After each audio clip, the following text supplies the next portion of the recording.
Hey everybody, it's the Max and Andy, and I just wanted to preface this video, this session of Call of Cthulhu, because we had started this session, and then about 10 minutes in, my computer decided to completely freeze up on me, so that footage and audio got completely borked, and I couldn't save it. But that first 10 minutes was me explaining what happened in the last session. If you guys don't know what happened in the last session, you can watch that video on my channel. There's a link in the description to that playlist, which will just be these two videos for now, as well as at the end of the video, it'll probably be there as well. But basically, if you guys haven't seen the first session, I highly recommend you go watch it. It was a little bit chaotic because I wasn't 100% prepared for it because it was such a last-minute thing. I mean, we created characters literally an hour before that session started for my players. And if you don't know, my players at the current moment for Call of Cthulhu are Curtis. You guys have all seen these people on my channel before. It's Curtis, Toasty, and Monkey joined us in this session as well. They just so happen to basically be the same group from my Deadlands campaign. That'll also be linked in the description for that playlist, and will also probably be at the end of the video.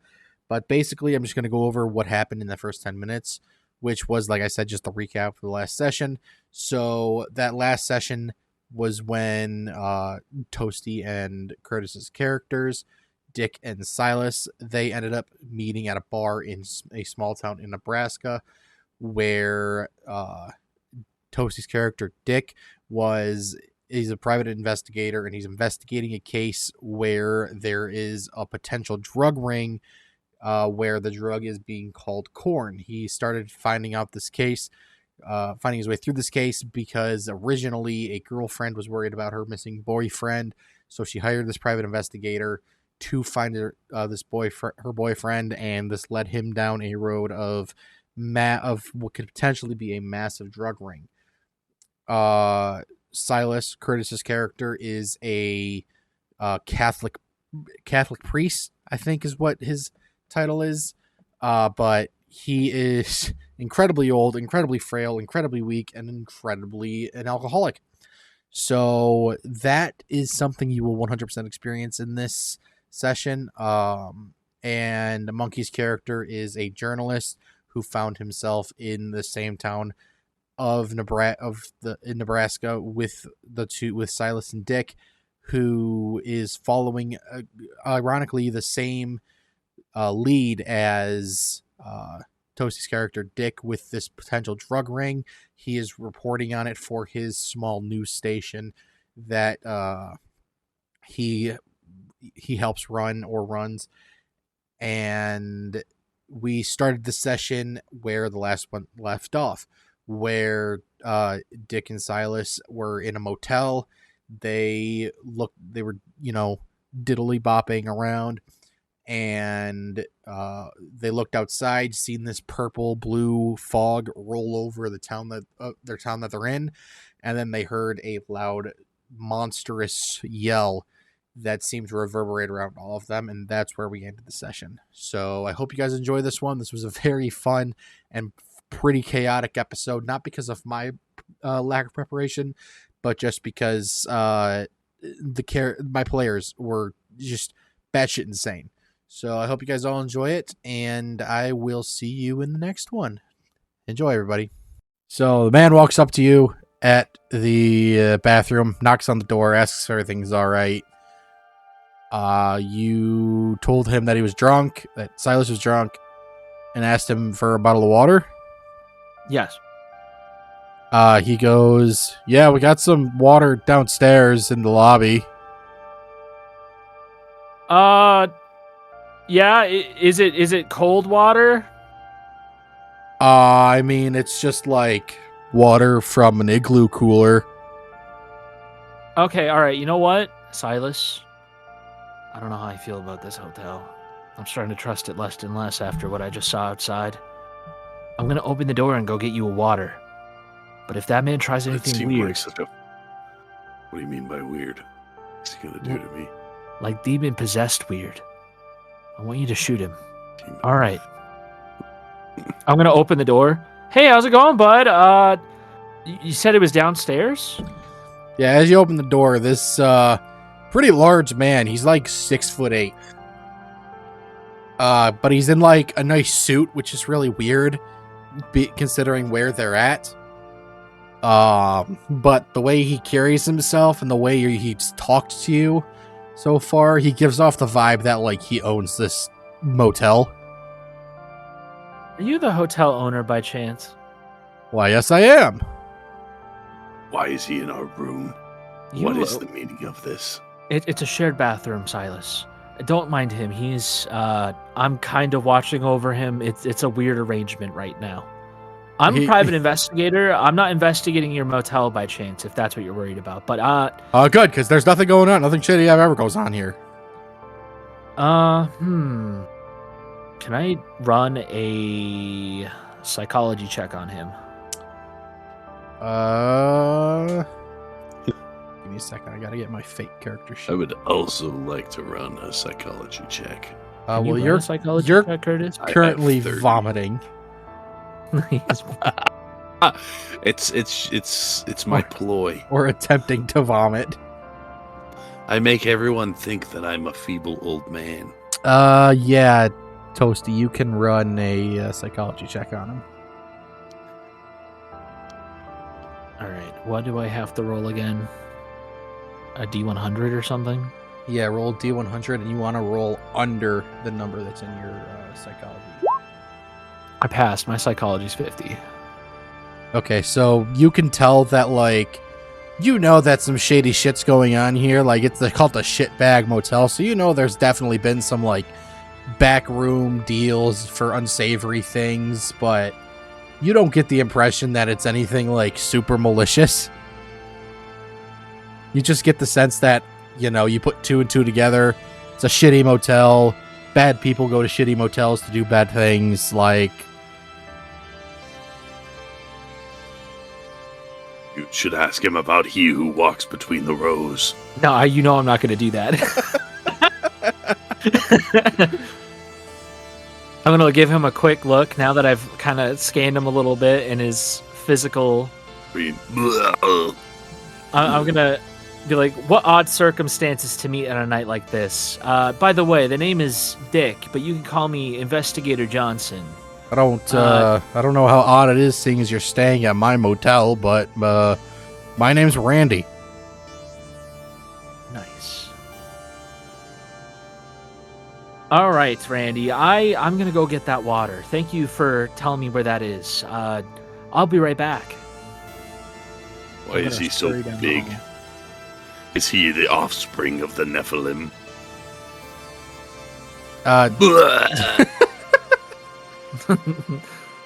He's like very obviously still standing in the doorway, but he's trying to not make eye contact with you, Silas. All right, where's that water? He told you it was behind the check-in counter and in the back room behind the check-in counter, so it'd be like right over here. Wait, where? Oh, what? Right there. Yeah. All right, I'm gonna walk in. I'm, of course, scanning each room to see if there are people in them and what they may be doing. No, the shitbag motel is actually pretty empty. There's nobody in the lobby. Water? There's nobody in the big, what you would assume is like a dining area for like breakfast, shit like that. I'd like to perform a spot check on this desk real quick to see if there's a hidden camera or potentially pills.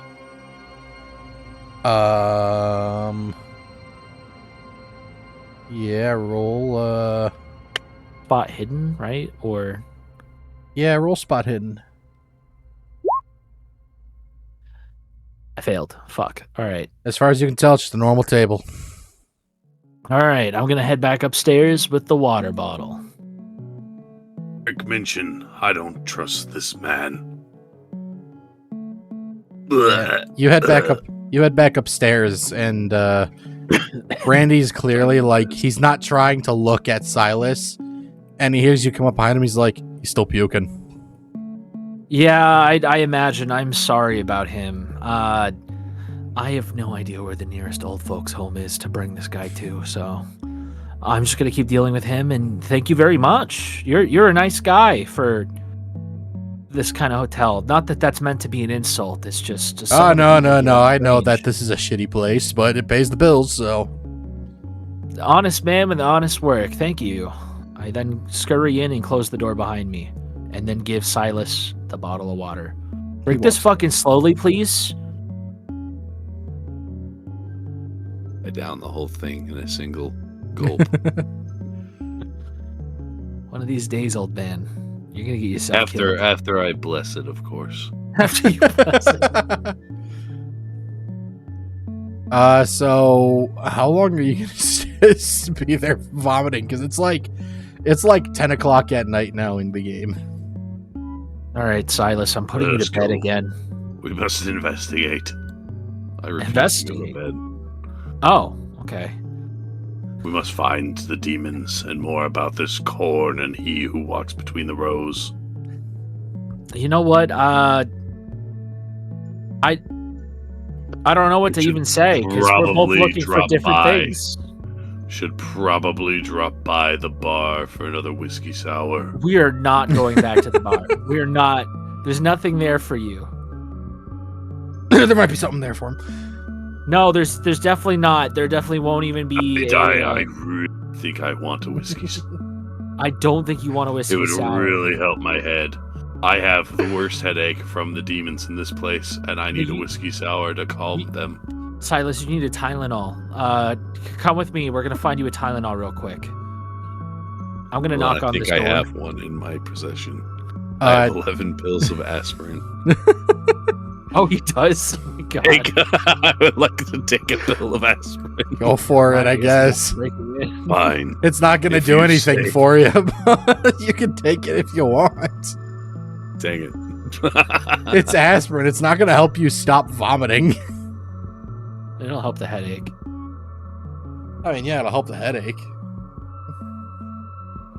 But you also already downed that entire thing of water.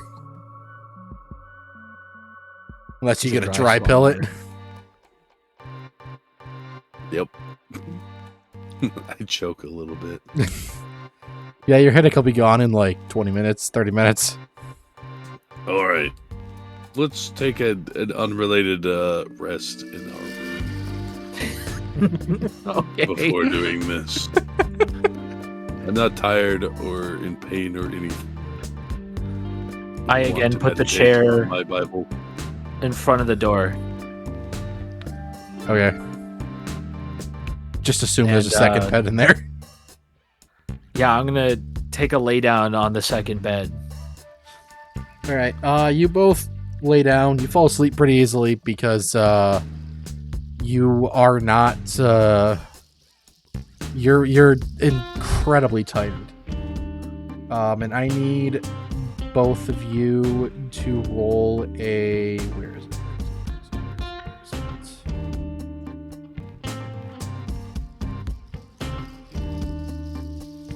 I need you both to make a power check for me. Alright. Is that a stat in itself? Yes, it's one of your core stats up the top. Yeah. With intelligence, appearance, stuff like that. Gotcha. Do I have to roll below that? Yes. Ooh. Alright, we're good. All right.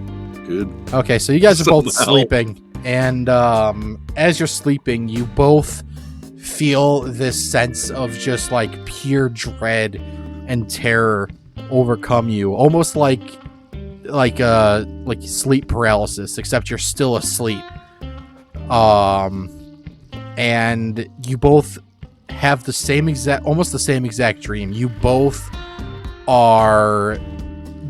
dream of the same blue mist, and you hear that same loud noise, that loud yell or scream that you heard in the distance earlier in the day.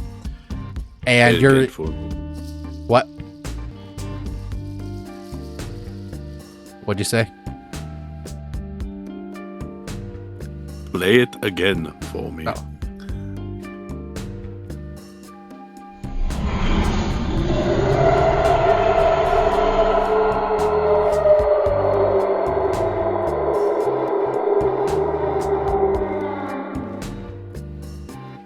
So you both hear that in your dreams, and you just see just this massive.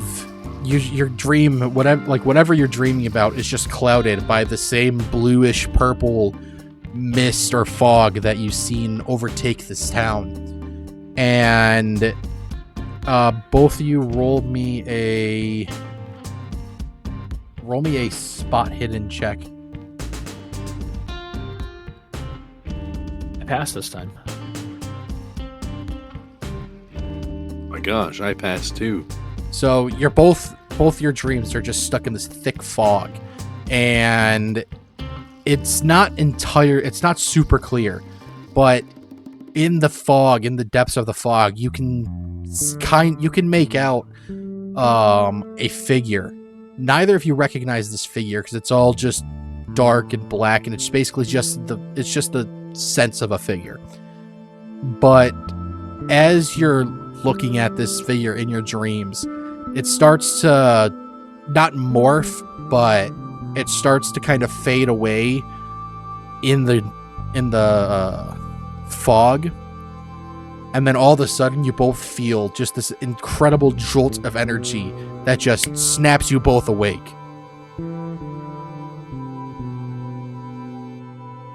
I might be skipping coffee today, Silas. I don't feel an inch of tired.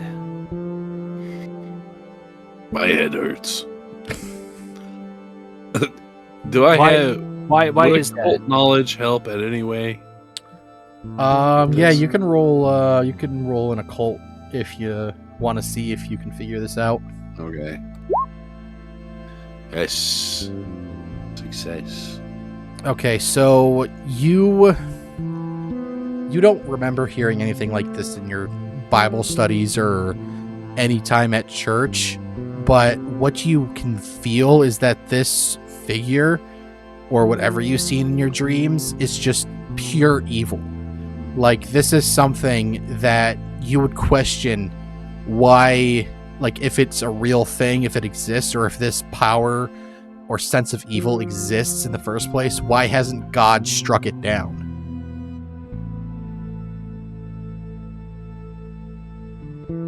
Okay. There is an intense evil here. I dreamed about it.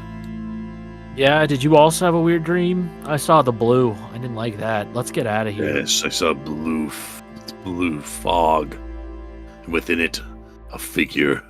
And the figure was pure evil. I'm so confused by it. You did not have the same dream I did. That's not real. All right, come on. Well, we did. We must have been dreaming of the same vision. It was not a dream. It was a vision from God, sent to guide us. I am perplexed as to why such an evil is allowed to exist here. Why dominated before? That is what I feel. Interesting. Maybe we are to be God's fist and smite this being down. Or maybe it was to ward us away from whatever horrible fate awaits. I'm going to chalk it down as a weird dream, Silas. Come on, let's go. We got to go to the next location I have written in my notes. Very well. We then exit the motel. You're going to have to help me down the stairs. I don't do well with stairs. Oh my god. All right, I'm coming. Come on. Grab my hand. So you guys exit the motel. And you make your way outside to the front of the motel. And immediately as you exit out through the front of the motel, you are encompassed by this bluish, purplish fog. It doesn't seem to do any damage, but it is making it more difficult to see than you would actually like. And you don't get the sense that you get the sense that driving in this fog would probably be a bad idea within the city. But there's no one saying you can't. don't like the way this fog looks, Silas, and I don't like that it looks like the one I saw in my dream. Maybe And there's actually, something to what you're saying Silas, after all. Silas, since you're outside now, roll me another occult check. I did it. Okay, so as you, specifically Silas, as you walk outside and you enter this fog, you get a shiver down your spine. And in all of your time studying the occult and evil against God, you have never felt this type of energy in your life. It is just pure menacing, evil energy that you are feeling emanating from this fog. That as far as you can tell, nobody else is feeling the same way as you do. I keep it to myself. Try to put on a brave face. So you guys walk outside. You can drive if you want. But you're standing you're standing in front of the motel, and you are, I presume the next place you want to go is the farm that I told you about, whatever the name was. Yes, that would be the... Jim Jam's farm? No, I have it written down. Silas, Kansas, homosexual, orphan. Uh-huh.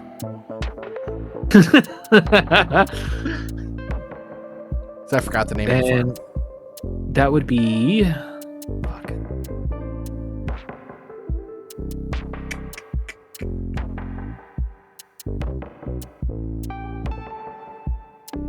Well, regardless, I assume you plan on heading to this farm. Stanford Farm. Yeah, Owned by the Stanford... Yeah. Yeah, so you remember, as you're like, let's go to the Stanford Farm, you remember you never got directions to the Stanford Farm. You have no fucking clue where it is. And this entire city is just surrounded by farms. So, as far as you know, the best place to get information and directions is the bar. That's also the only other place you've been. It conveniently is, isn't it? Isn't it? I'm gonna try the fog lights of my car to see if they help. Oddly enough, the lights from the fog lights from your car, they seem to like get pushed back by this fog. It's clearly not your average fog. What the hell is going on? I then slam my hand against the dashboard after trying the fog lights for maybe 10 minutes straight. All right, I guess we're going to the bar. Maybe you should have a cigarette to clear your mind. Now, I'm actually going to have two. Detective prowess. He's smoking two cigarettes at once. Yeah, one for each hand. So you guys end up walking to the bar. It's not very far. It's just like down the street a bit.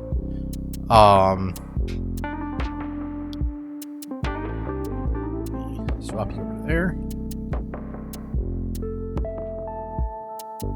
And so you enter the bar, same bartender as every other time you've been in here.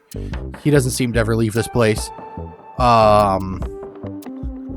You recognize a few you recognize a few of the faces standing around, and most of them are the same customers, you know, or like early to mid 20 somethings who just got done working on the farm,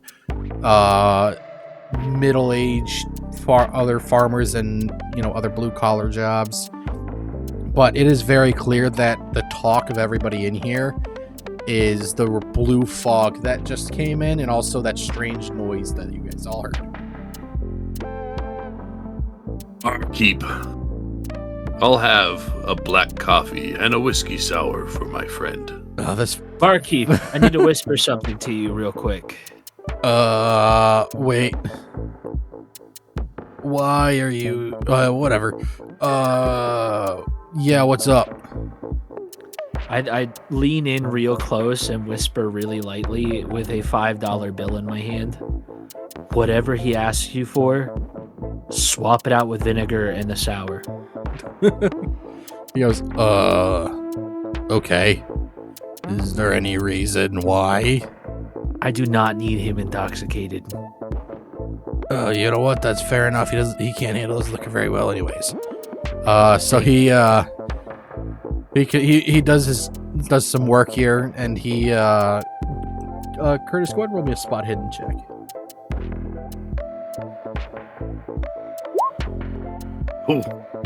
Fail. Yeah, you Very don't. much so. You don't notice in the slightest that he's making the drinks that you asked for.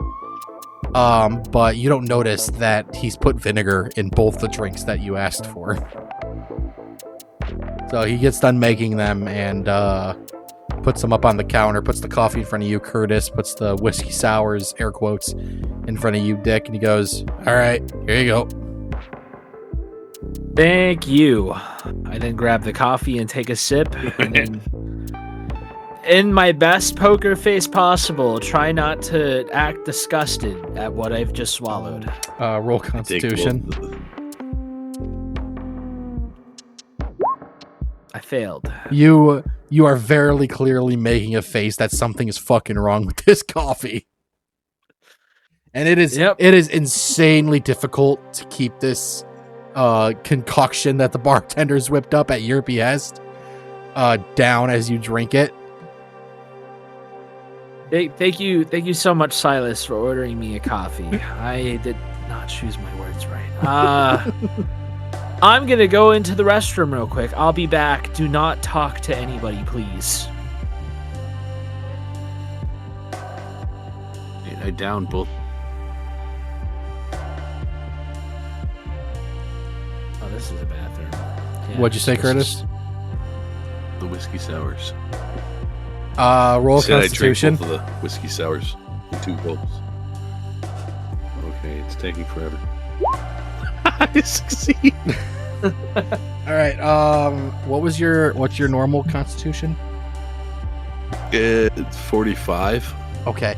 So you take a drink of these whiskey sours, and it tastes like a whiskey sour. It's a little bit more, sour, bitter than you remember, but you just kind of chalk that up to like everything that's been going on and your headache and your mind's playing tricks on you and stuff like that. But overall, they seem like they're pretty good whiskey bitters. But for some reason, you're not getting drunk like you were before.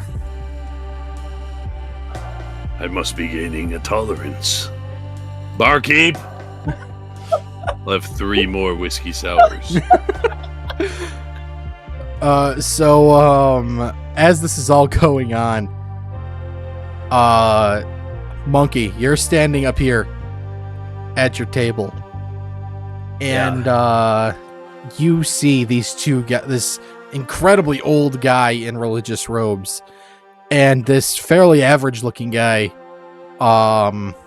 who looks very not authoritative, but he looks like he's here for business purposes. Walk in. One of them, they order something you can't hear, and about 5 minutes after one of them drinks whatever they ordered, he immediately goes to the bathroom. Meanwhile, the old guy still sitting at the bar, and he downs 2 glasses of what you presume is alcohol, and just like loud enough for everybody to hear, he asks for 3 more. Oh God. Which the bartender proceeds to make for him.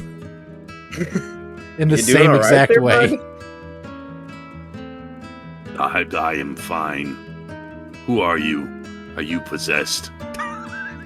Possessed? No, I'm new around these parts. I'm just trying to figure out some information. I'm trying to build a new story, and it seems that there's something weird going on in this town. Have you been outside lately? Me and my what do you mean, of course? We just came in from outside. Yeah, if you'd asked me anything, that fog's demonic.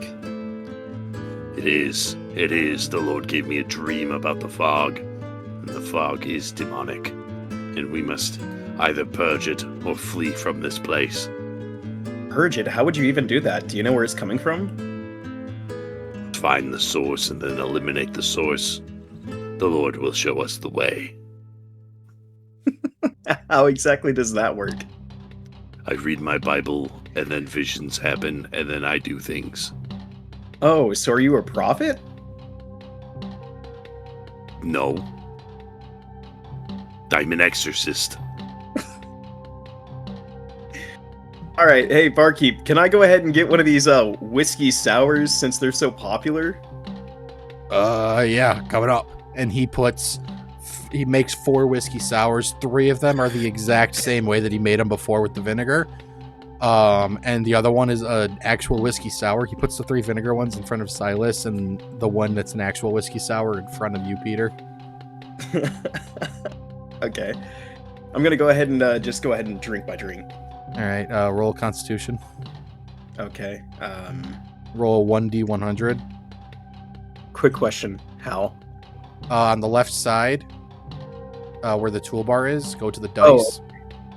Yeah, and then just click the d100, and then you're trying to roll under whatever that number is.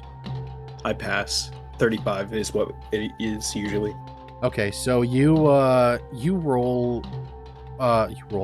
drink this, and you understand the hype. This is actually a really good whiskey sours. You're feeling a little bit of a buzz, but it's actually really good. You can understand why this old man keeps drinking them. Hey, barkeep, that was really good. I really appreciate the drink. Yeah, not a problem. These guys are paying anyways, so Yeah, just go ahead and add mine onto their tab. no problem. Silas, you got the bill, don't you? You're a polite old man. And you walk up to the bar, Dick, and you clearly see empty glasses of what you presume are whiskey sours. Oh man, that's like almost 10. Silas, Yeah, you would have died. man. You could die from doing this. You need to cut it back. Look, I'm fine. I think my tolerance is much better now. My liver still has a little bit more to give. Maybe you've just hit a lucky streak today. Yeah, Dick, Silas doesn't look like he's been hit by in any sort of the same way as you were. All I'm right. actually a little disappointed. Usually I have a bit of more of a feeling, the feeling of divinity right now. You know what, bartender? Make him another one. Don't change up how you've been doing it. You're doing great. Okay. And he grumbles to himself. He's like, fucking weird guys. And Bartender, I have a you also question. see Peter over here was talking to Silas. Can I actually pull the bartender to the side and be like, hey, so I know you're making this drink for him real fast. Could you go ahead and make this like a triple shot of like actual alcohol? And can I persuade him into giving him a lot more alcohol than it was intended? Yeah, go ahead and I'd like to roll. perform a listen check on this, by the way. Yeah, Toasty, you perform a listen check. Monkey, go ahead and I'm gonna take a pee real quick. go ahead and roll a.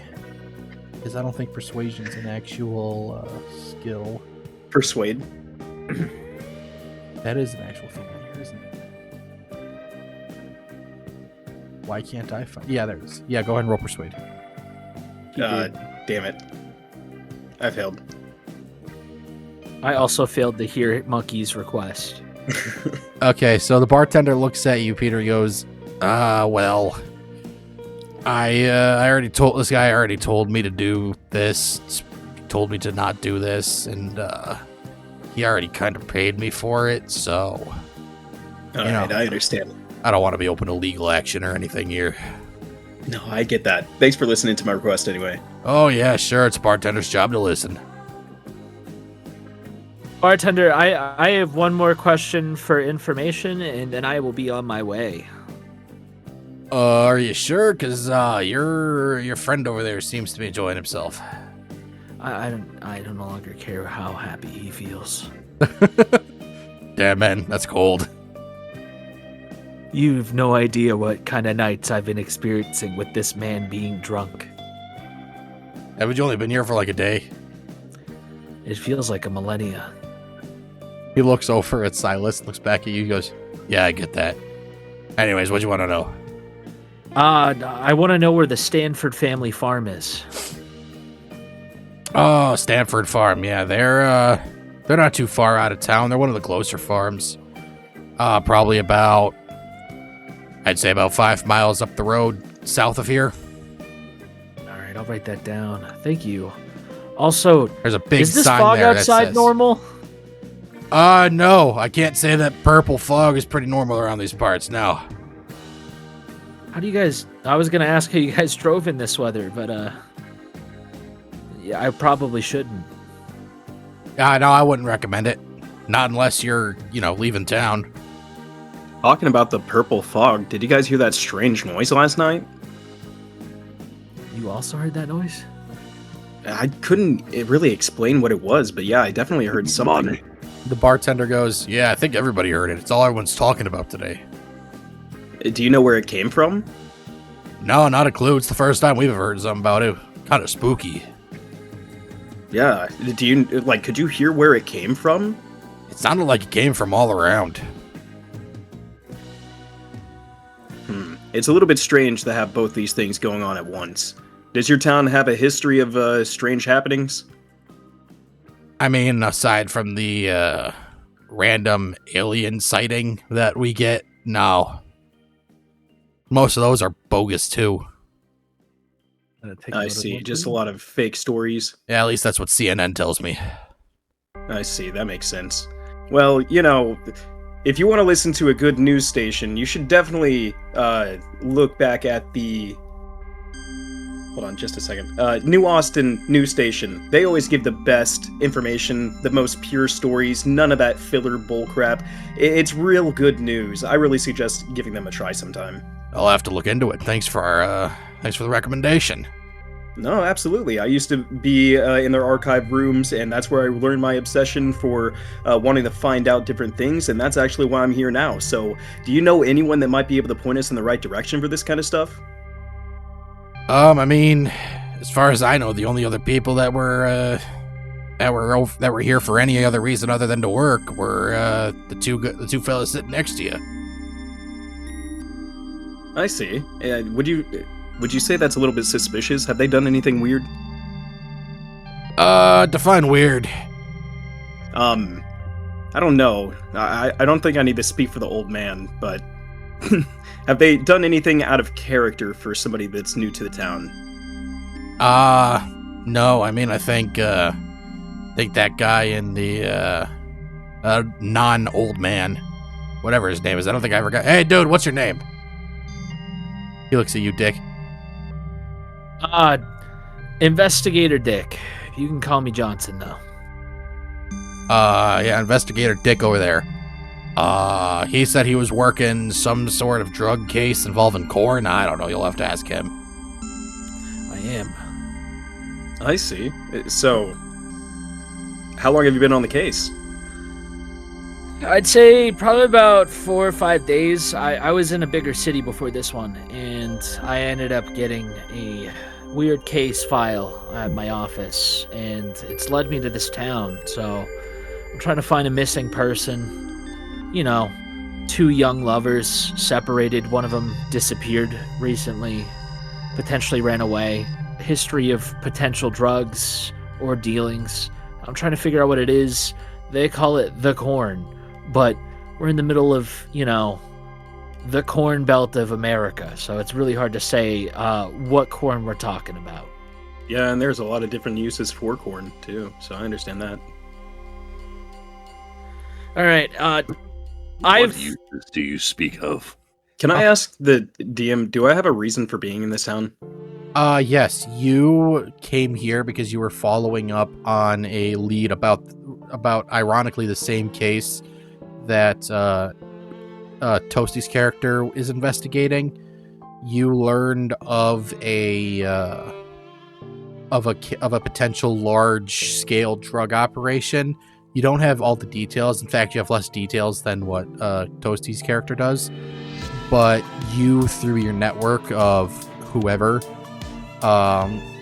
pointed you in the direction of Dick Johnson, saying that he might be potentially the closest person onto something, and it led you here, not specifically to look for them, but just because you figured that if the investigator of the case is going here, then you might find something interesting as well.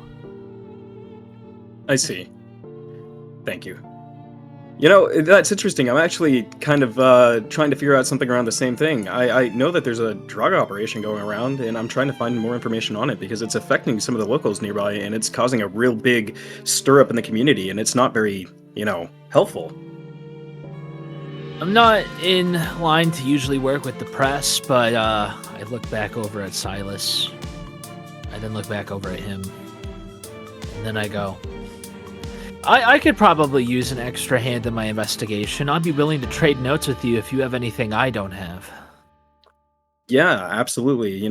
Go ahead and give me your notepad, and I'll go ahead and cross-reference our stuff. All right. Toasty, when you get the chance, you don't have to do it right now, but when you get the chance, give me a small, write-up of what you believe your character would know about your investigation so far. All right. As far as I know, I don't really know shit, so I'm just stealing all of his information and acting like I have something. Yeah, basically all you know is that there's this potentially large-scale drug operation of a new drug called the Corn. And that Dick Johnson is, air quotes, the lead investigator. He's called a lead investigator, but he's really the only person taking this potentially seriously. So you basically know you know the name of the drug, you know that it's possible that there's more, and if anybody knows anything more about it, it is Dick Johnson. And you're all about trying to figure this out because you, like you said, want to help your community and let people know about it. But also, if you can make this widespread, then you could potentially, just through the sheer force of the press, not only could you make money off of it, but you could also help the destruction of this potential massive drug ring. Yeah, one of my character's core beliefs is that the truth is finding out no matter what. Yeah. So, Dick, basically, why you're here, right? Chasing this boyfriend. The name of this potential drug. And the last place that they were seen or heard to be at was this town. I have some notes that I am going to copy and paste and send to the group chat for him to read through. While he does that, is there, I see them obviously on the map, but are there other patrons in the bar? Yeah, there's these two guys over here across from you. They both look fairly young. They both look like they just, not even 20, 30 minutes before Dick and Silas showed up. They showed up. You were already here. They look like they just got off of, driving Combine for, 10 hours until this fog rolled through. Yeah. There's this guy up here. He's clearly some sort of tradesman. And then down here is just some guy. Just some guy. Just some guy. Okay. He's hanging out in front of the bathroom for some reason. Is there? Does he look like he has a job? You would assume he's got a job, but you can't tell just by looking at him what job that would be. Because everybody staring at him for a second. Everybody in here is roughly dressed the same. They've all got flannel shirts on, jeans, boots. It's middle of nowhere, farm town, Nebraska. The style doesn't get much greater than that. Yeah. Okay. But he's just sitting there enjoying a beer. Against In front of the bathroom? In front of the bathroom for whatever reason. Totally wasn't because the DM didn't realize that was a bathroom and he put it there and he just hasn't moved him yet. Gotcha. So you two sit at the bar, cross-reference notes. Do I have my whiskey sour? Yeah, you've got, at the request of Dick Johnson, you've got like 5 more lined up. All right, I will drink 2 of them. Okay, you still feel the same. It's not working anymore. What curse is this? I drink the rest of them. Roll a Constitution. Nope. Apparently the bartender got a little bit busy when he was done talking with you guys. And when he went to make your drinks, he accidentally made one like normal. So after drinking these like 7 drinks with just vinegar in it, not feeling anything, this real one hits you just like a fucking ton of bricks. Fucking A. Oh.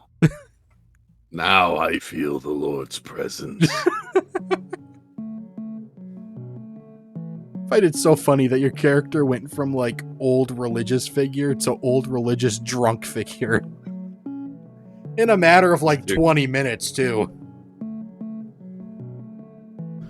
So, but yeah. This is what shall be disclosed. Yeah, so Dick and Peter, you're sitting at the bar, going over notes. And while you guys are... That is not all the notes in my notepad, but that is everything pertaining to the corn. Yeah, you guys are looking at each other's notes in the bar, and then while you guys are doing that, I need you, all 3 of you, to roll me a... No, not spotting. I need to read my character sheet. Roll me a...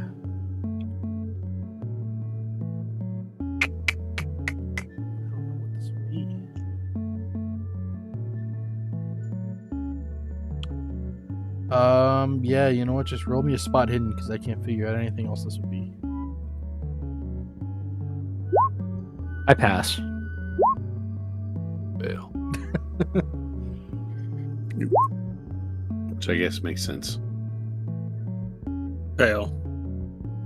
Okay, so Silas, you're just like pretty fucking hammered already after the 1 drink as usual. Peter, you're so enthralled in reading the notes from Dick that neither of you notice, but Dick, you notice because you're just like kind of watching Peter cross-reference your notes. But you don't see it. You more or less hear it. And you just hear like just loads of scrambling and lots of shouting coming from outside the bar. Hold on, boys. I think I need to do a little bit of investigating real quick. You guys just hang tight. As you get up, hold on, go back to right here. As you walk towards the door, you see this lady. You recognize her. She was one of the musicians that stayed at the bar after the band was done last night. She runs in out of breath, huffing and puffing, and she just goes, "They're the military. They're here. They're locking the city down. They're going into people's homes. They're just taking people. We don't know what's going on. Everybody needs to get out of here now." I then come up to her and try to calm her down. Can I roll for a charm check by being like, hey, everything's fine, but tell me what's going on. What's on your mind? What's going on out there? Yeah, go for it. And by now, yeah, both you, Peter and Silas, you notice this. I failed the charm check. I guess it only works on men. You try to calm her down, and she goes, "I can't calm down. Everybody, I gotta get out of here. Everybody's gotta get out of here now, or else I don't know what's gonna happen. Just get out of here now." And she turns around and books it back out the door. Oh, this isn't good. What would the military be doing here? I don't think it's the military. This place is too small for the military to show up. Maybe it's the local police. I am an investigator. Let's go see if we can go talk to them. We need to get more information anyway. Barkeep. I'll have a whiskey sour to go. No, I'm grabbing you. Let's go. We're leaving. I'll help drag him out the door. Yeah, you guys Barkeep. don't even have to roll for it. He's not able to put up any sort of fight between the two of you. We just pick him up and put him on our shoulders. Barkeep, next time we come in here, don't serve us till we pay our tab, okay? Yeah, you already paid. Thank you, Silas. All right, let's go. Yeah, that's my full allowance gone for the day. So you guys go out the door, and as you guys go out the door and walk into the street, you look behind you and you see the bartender locks the door. He closes it and locks the door, and then he turns around and you just like see everybody start to like scramble inside to find somewhere to hide. But my whiskey sour. Oh God. I almost had a record. So you guys are outside in the streets. I need all three of you to roll me a. You see these figures. You see just a massive group of figures, clearly armed, walking down the street. And I need all of you guys to roll me an intelligence check.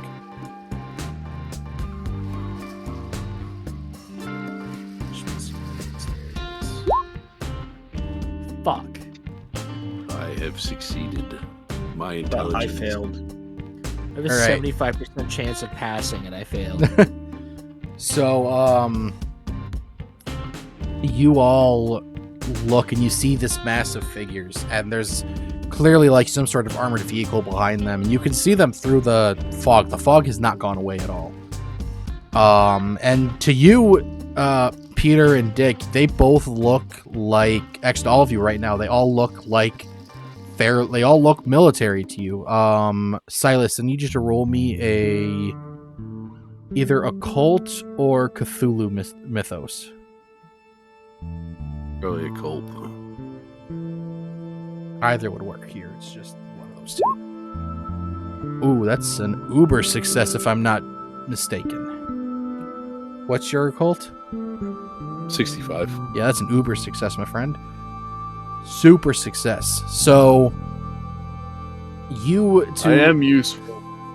So to Dick and Peter, you both just think this is like military. You can like it's clear that it is some military. But Silas, you look at it and you're able to get, even though you're pretty drunk, you're able to look at these guys and they're not wearing normal military garb. Like, they are decked out in what would be easily mistaken as normal military. They've got the like tactical bulletproof vests on with the mags, and they've got assault rifles.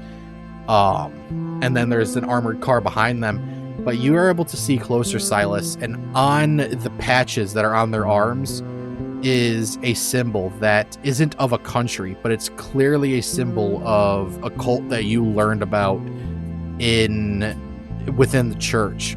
And you didn't know if they were actually real or not. They were just kind of seen as a bit of a boogeyman, where they might exist, they might not exist, but they definitely deal in evil occult purposes. And you immediately recognize them as, I gotta find what I named them now, because I did name them, and I do not have that in my notes because I'm fucking stupid.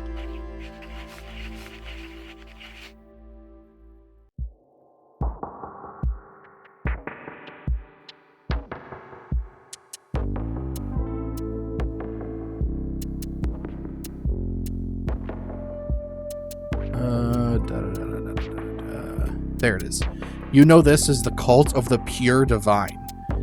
And you know about them pretty well. And you can feel free to share that information, i.e. through me right now, or you can try and convince these guys that you need to get the fuck away from here right now. Yeah, I'm gonna do that. We need to leave. We need to leave. I'm not used to seeing the military until They are not the military. Why they're here?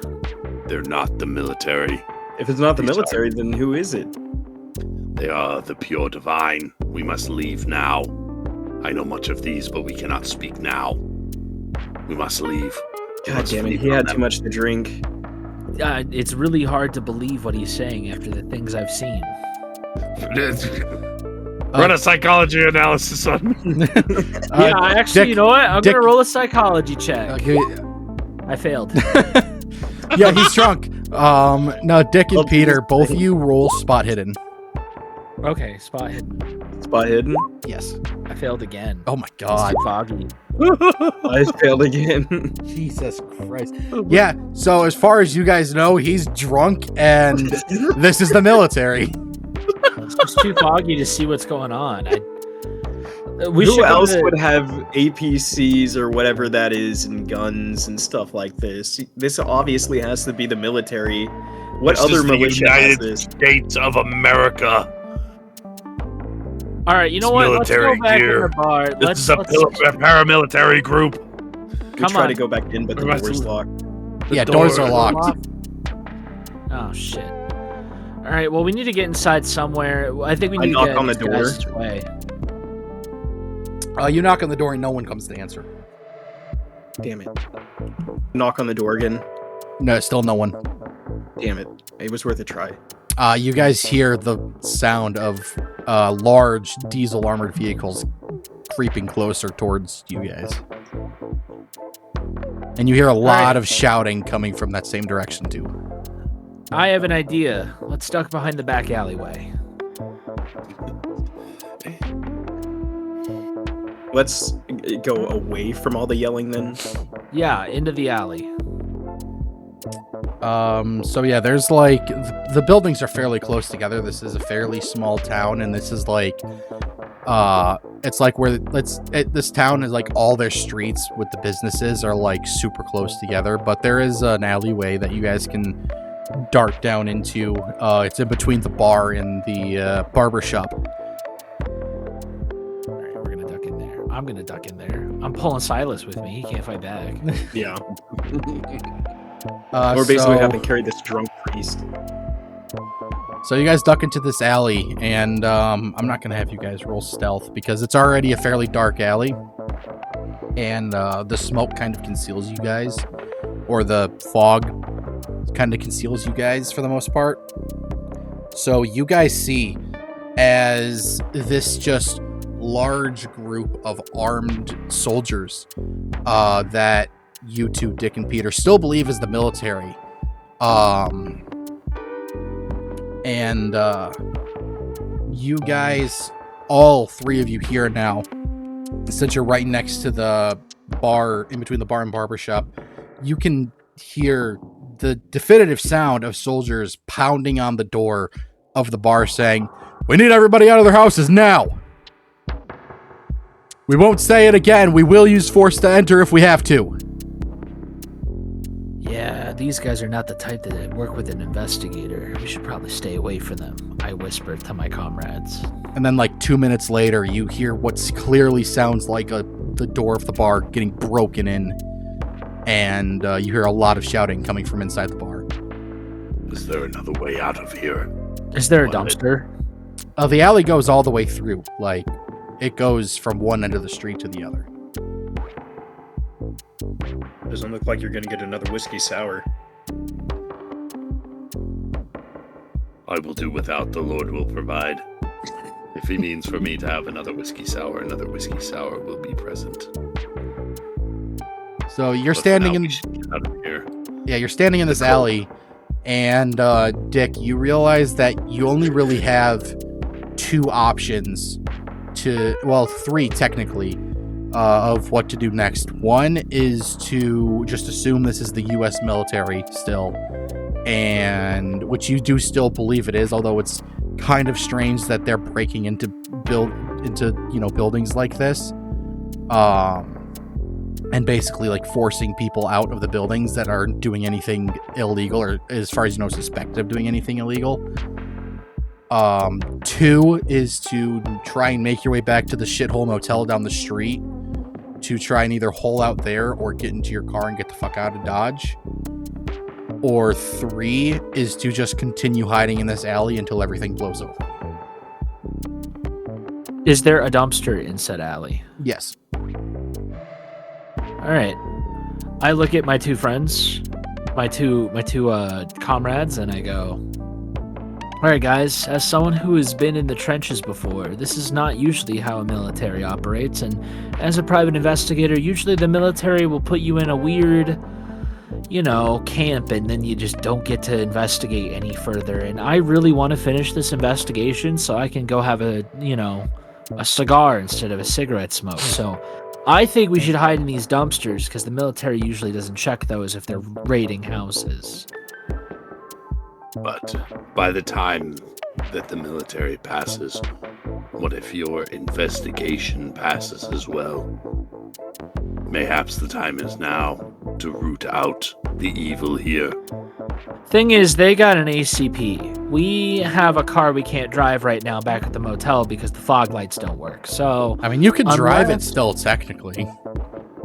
I'm not going to make a roll for that and then lose the car.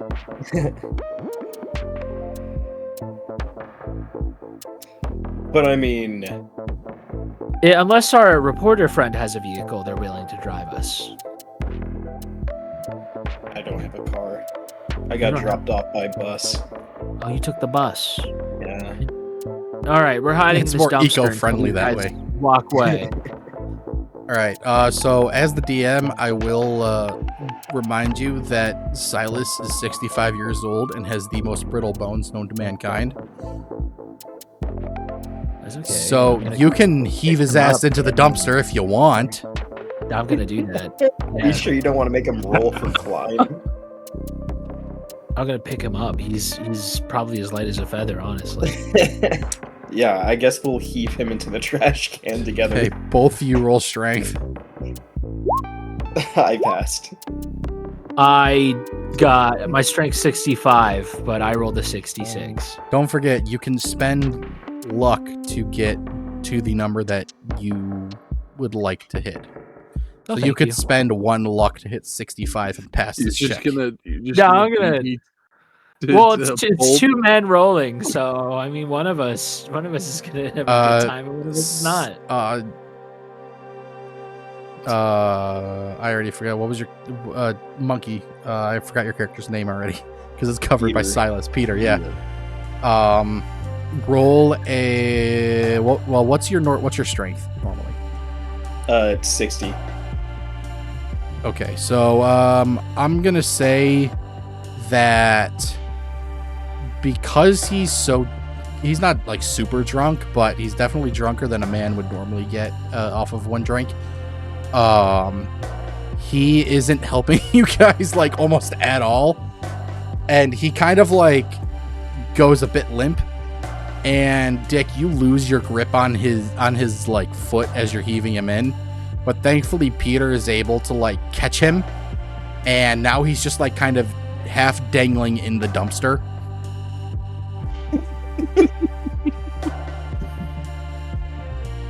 Come on, you old man, get in the dumpster.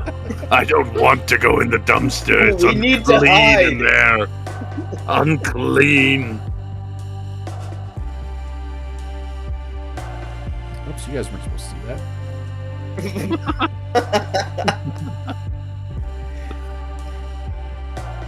I Well, then if- hop into the dumpster and then gag fucking Silas. He's still dangling half in, half out of the dumpster. He's still just like in and out. laying there limp. We're gonna try to pull him in then. Yeah, we're gonna drag him. Okay, I'm gonna say that since you're on both sides of him, you managed to do that. But since it took so long to get his dumbass in the dumpster, Peter, I need you to make me a climb roll. I fail. Okay, so you managed to get in the dumpster, but it's not fast enough. And you hear... It's clear, like there's still shouting going on from the bar, but it's clear all of the voices are now outside. And you recognize some of the voices. You recognize the bartender asking what's going on. And you just hear some voices that you recognize from the bar. And as the soldiers are walking to the next building, which would be the barber shop, they hear a thud, which is the dumpster that you guys just jumped in closing. And now they're gonna have to make a roll to see if they think it's something that they need to investigate. Oh, there's an investigation skill in here, right?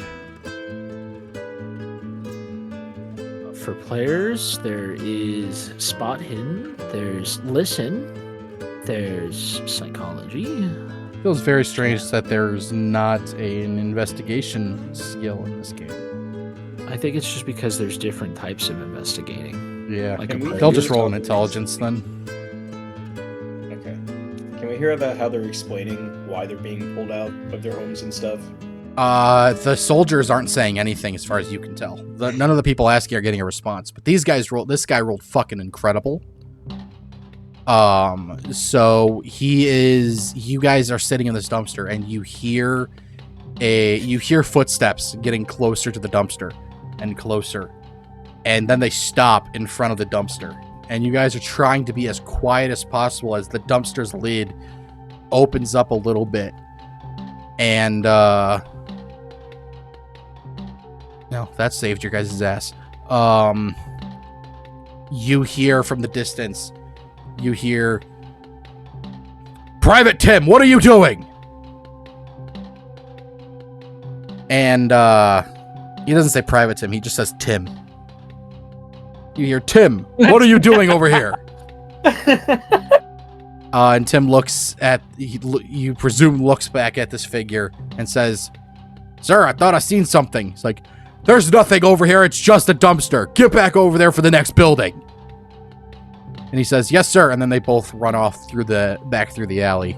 And he runs back up through the alley and goes. You just hear his footsteps going farther away.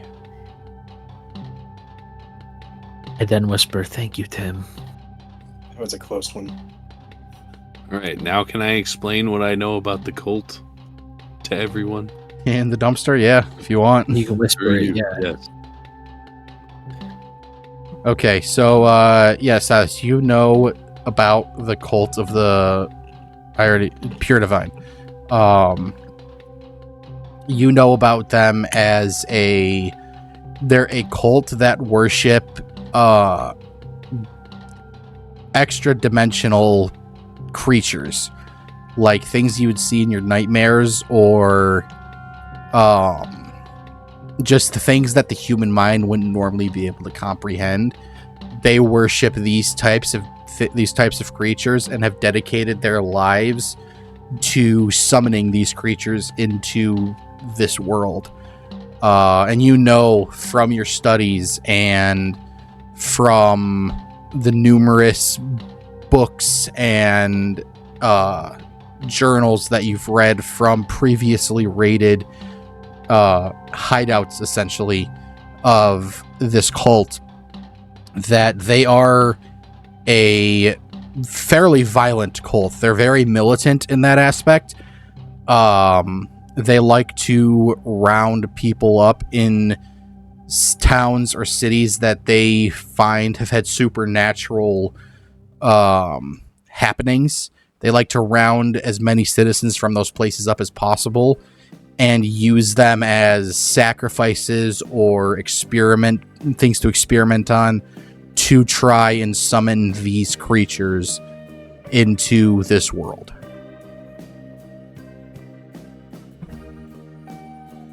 And Silas relays that to both of you exactly. And then I write my notes. Cult of the Divine, a bad news group of delusional creeps, loonies that probably belong in the bin. Can I persuade him that he's drunk? I don't think you gotta persuade him for that. He already knows he's pretty drunk.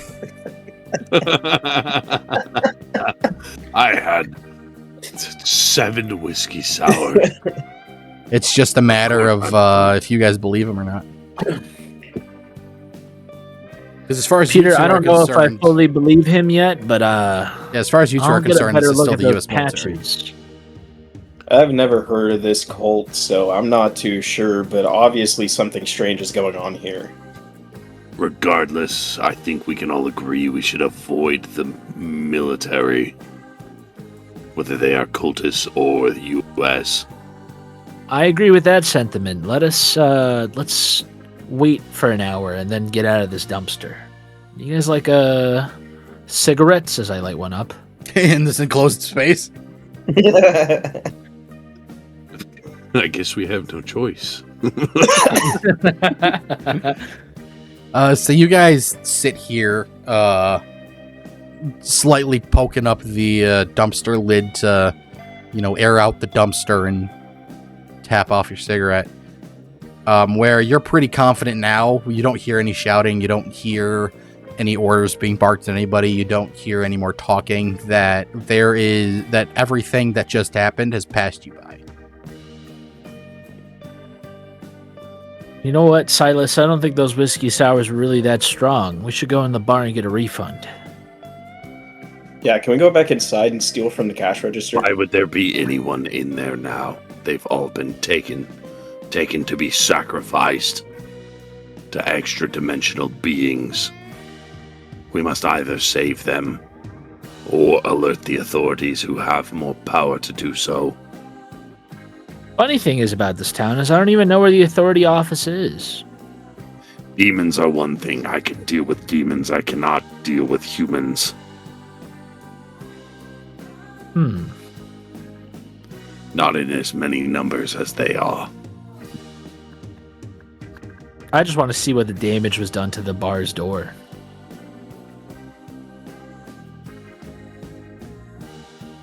I mean, you guys are still in the dumpster, so... All right, let's get out of the dumpster dumpster. Can you help me leave the dumpster? I don't know how I got in here. Okay, we have one person on one side and one person on the outside, and we lift him out. Do we have to roll? No. So you guys get Silas out of the dumpster the same way you got him in. He dangles for a little bit because somebody just has to readjust their grip. But he successfully gets out, mostly injury free. He's got a few bruises now because he's old and he bruises easily. But you guys are standing in the middle of the alley and it's eerily quiet. It is almost scary quiet.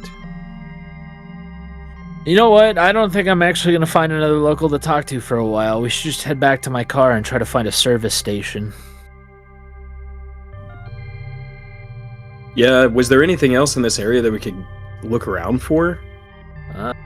I flipped through my notes. There's a boutique and a coffee shop, a penny store. Nothing really worth going to right now. No one will be there. Mark you me. Check if you must. Alright, we can continue on. We shall go to the shitbag motel. I then drag Silas, and Peter walks along if he wants to. Yes. Okay, so you leave the alley, and you start, as you leave the alley and you go out into the street, you just you see that there is just every door's business. You look behind you as you go past the bar, that door is just smashed in, glass is smashed. The barbershop next to you, that door smashed in with smashed glass. And like every other business that's on the street has clearly just had their doors like broken into. There are some that don't. Some did willingly open their doors or weren't locked in the first place. But there is definitely some pretty... there's a significant amount of like minor damage to some of these buildings. Windows broken, doors broken. But you don't see anybody, and standing in the middle of the street or like on the sidewalk with nobody around, it's eerily quiet, and you've got this blue-purple fog still in the area. It sends chills up your spine. You don't feel pleasant. Well, that's comforting. Mick Pinson, you are looking for a boyfriend of some girl, are you? Yes, I am, in fact. This place is starting to remind me of all the towns nearby the trenches way, way back when, like Brussels. Well, if any such individual exists here, they are now in captivity by the cult. You will find them. We will find them there. You're probably right. Perhaps they can lead us to the demons, he who walks between the rows. Are you walking back to the motel as you're talking about this, or are you just standing in the street? Oh, we're walking. Yeah, I am being dragged. Okay, I mean, it's right down the street. It takes you all of dragging Silas makes it take a little bit longer. It takes all of 10 minutes for you to get back to the Shipbag Hotel. And as you While get back, we're walking, do we hear anything? No, it is still eerily quiet. You don't hear people. You don't hear, you don't even hear an alley cat. There's just nothing going on. And as you're walking, you see cars that are still lined up in the street, parked in front of businesses because they're street parking. And as you walk farther and get to the motel, you look and you see that there are clearly abandoned cars, well, air quotes abandoned cars at the motel. It looks like there's a car with a door open that's still, its motor's still running. Parked there, and then there's a few other cars sporadically placed around there. Clearly either other patrons of the motel or just, people just parked there because there was no parking sign on there unless you're a resident of the motel. And as you approach, you see that the front door of the motel was clearly busted in. As I said, everyone is gone. Perhaps we ought to find this map of the area, and then maybe I will be able to tell more for our destination. Agreed. All right. I don't think... You didn't bring anything into the motel, did you, for possessions? All of my possessions are on... All right. I don't have much. Peter, I assume that you also didn't have a hotel, or at least one that is in this motel, right? Wait, No, I was staying at the bar. You didn't bring anything with you that you left at the bar, did you? Because we just left the bar. I don't think we're going back there. Oh no, I carry most of what I need on my back. I Alright, whip well, out my folding writing desk just to prove it to him. That's convenient and smart. All right. If you need to, you can throw it in the trunk. We're going to leave here. I'm going to drive low and slow. We're just going to go try to find the nearest gas station and get a map so we can get the fuck out of this town. So if the military is evacuating this town, that probably means that we're not alone if they're having to, get everyone else out. We're probably not the safe. Military, it's the pure divine. Same thing. Drunk man. He's like this. He gets to be in the back seat. I'll let you sit passenger. Can we put the seatbelt across and lay him down so that he's stuck laying down? No, he'll do that on his own. He's fine. I trust him.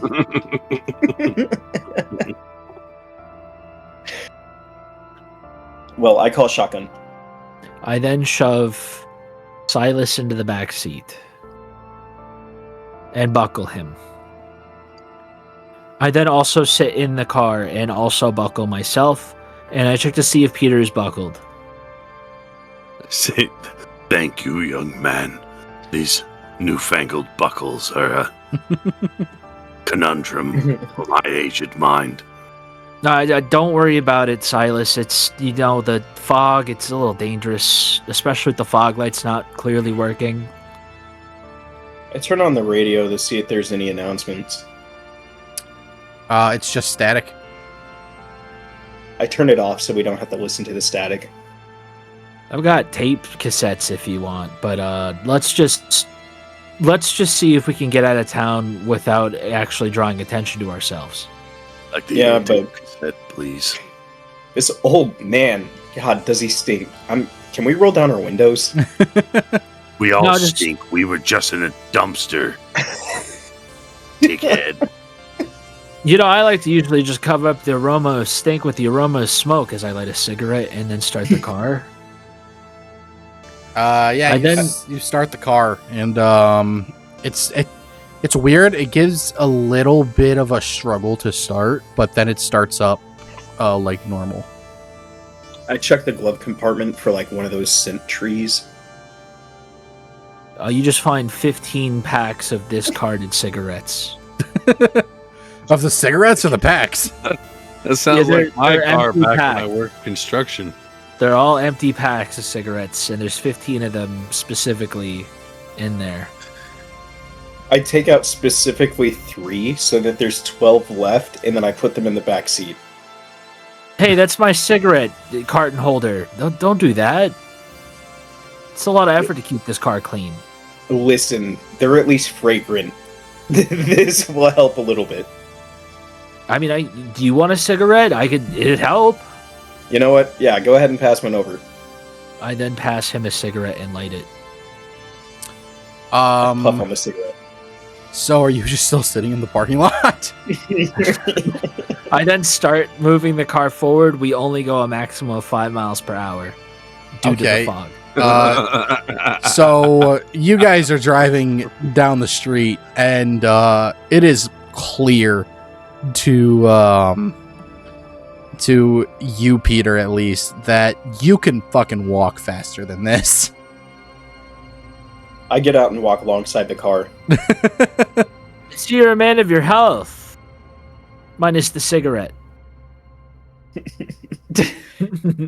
I just wanted some fresh air. I take another puff from my cigarette.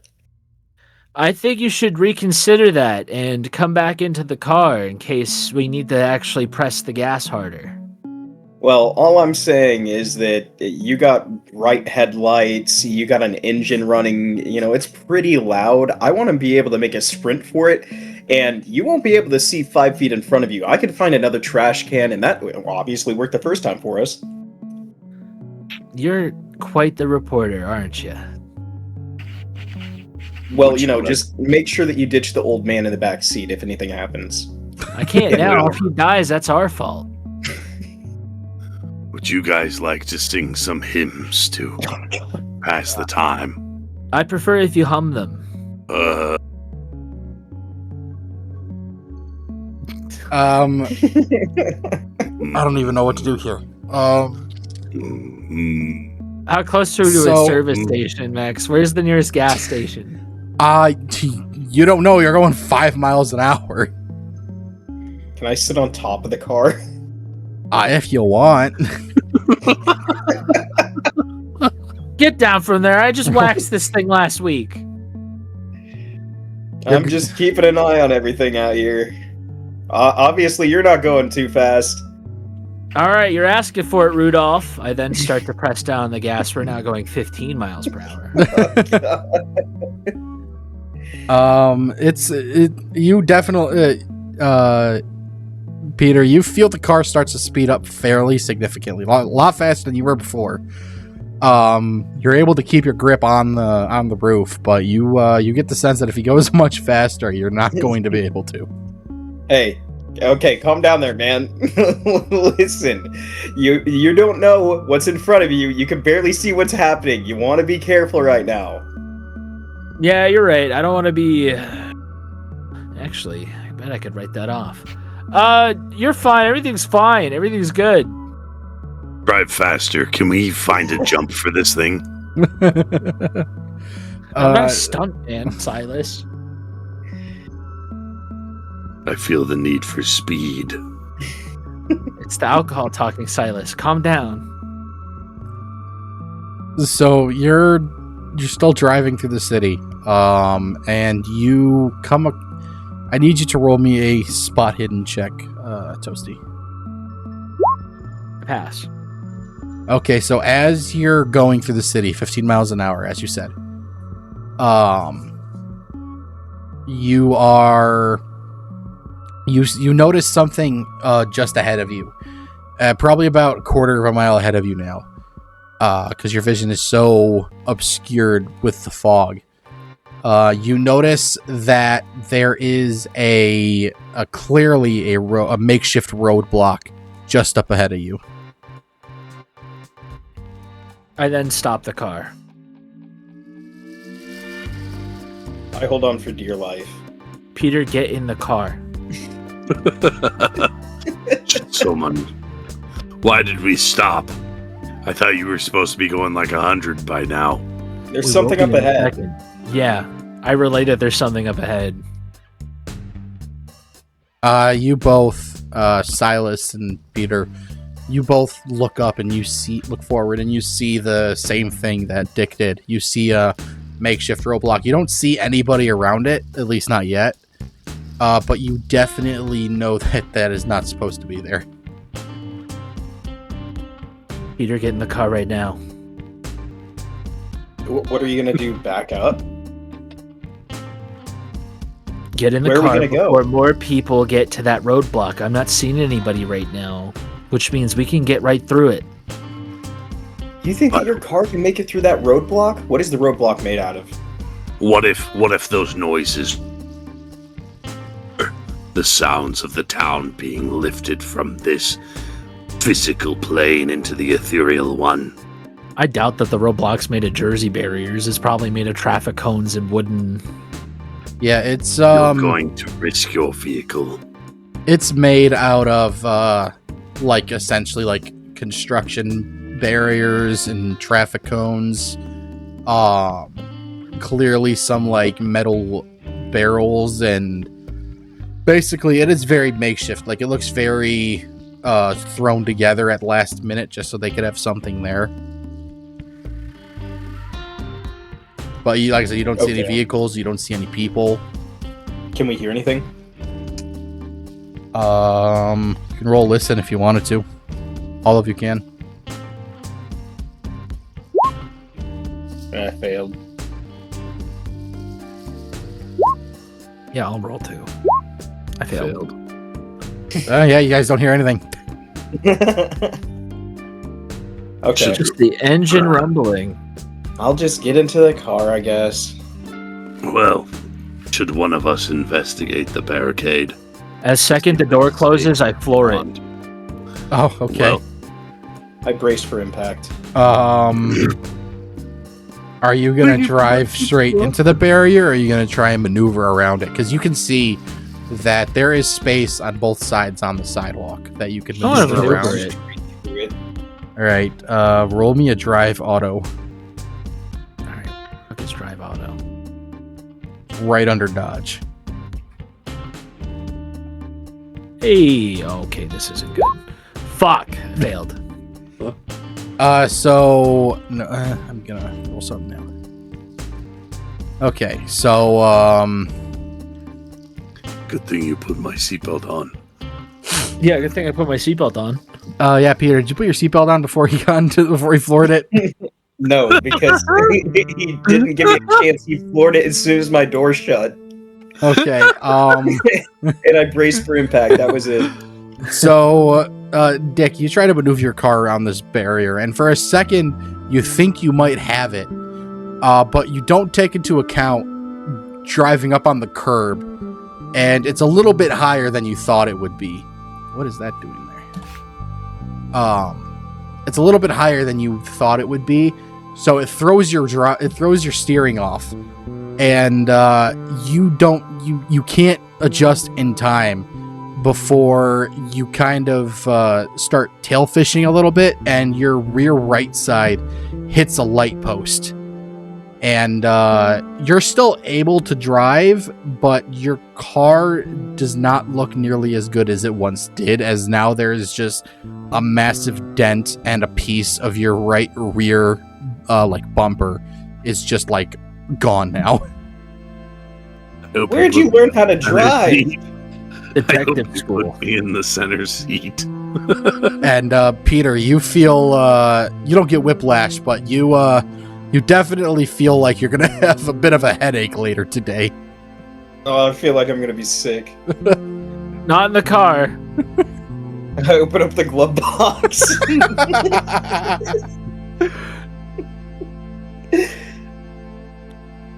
Grabs So a little cigarette box by cigarette box thrown up. Yeah, I fill them up one by one. What the fuck? So you're not driving right now because you're stopped trying to recollect yourself, and you know very well that you hit that light post because you look behind you to see what you hit, and as you look behind you, you see the light post fall over. It's fine. It's fine. The city's not using it right now. We need to keep moving. Ooh, that probably made a loud sound though. It definitely, if there's anybody around, they definitely heard it. If they didn't hear the screeching of the tires from somebody flooring it.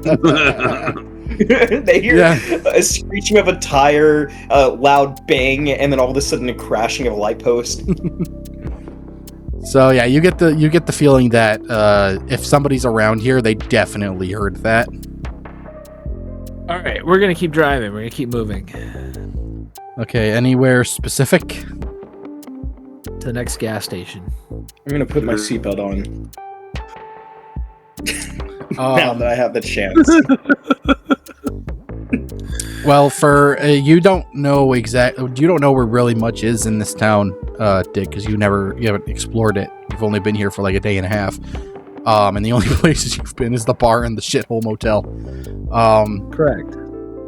So you don't know where the next gas station is, but I just drive until I see a sign. But as you're driving and thinking about where the next gas station would be, you remember that you think about what was the farm's name again? What did I say? The Stanford Farm. Stanford Farm. You think about how you wanted to go to the Stanford Farm, and you realize it's a farm. They've probably got their own gas tank for their stuff over there. So you start thinking that might just be your best play, is to head that way. So, to the gas what station direction? to get a map. What direction is the shipbag hotel from the bar? It would be Clear up. so I said, on this map. Yeah, the bar would be basically this building right here. Yeah. The shipbag motel would be this one at the end of the street. You guys, when you drove away, you went down this way, and right here is where the roadblock was, blocking off this bridge. I see. We've crossed the bridge. So we're Did actually... we cross the bridge? Or are we... This map doesn't really do it justice. Like, this little piece here is like a quarter mile long, and the roadblock is like right here. So you guys are probably like halfway through this little quarter mile section here. You are approaching the bridge. You see the bridge. My character doesn't know anything. Doesn't matter. This uses like cardinal directions, and the top is north, bottom, south. Yeah. So we are actually already heading in the correct direction because the Stanford Farm is about 5 miles south of the bar. Correct. So we're already heading in the right direction. So if we just keep on looking for a gas station in this direction, eventually we'll either hit the farm or the gas station. and key the map. Correct. I would know this if I hit a gas station and got a map.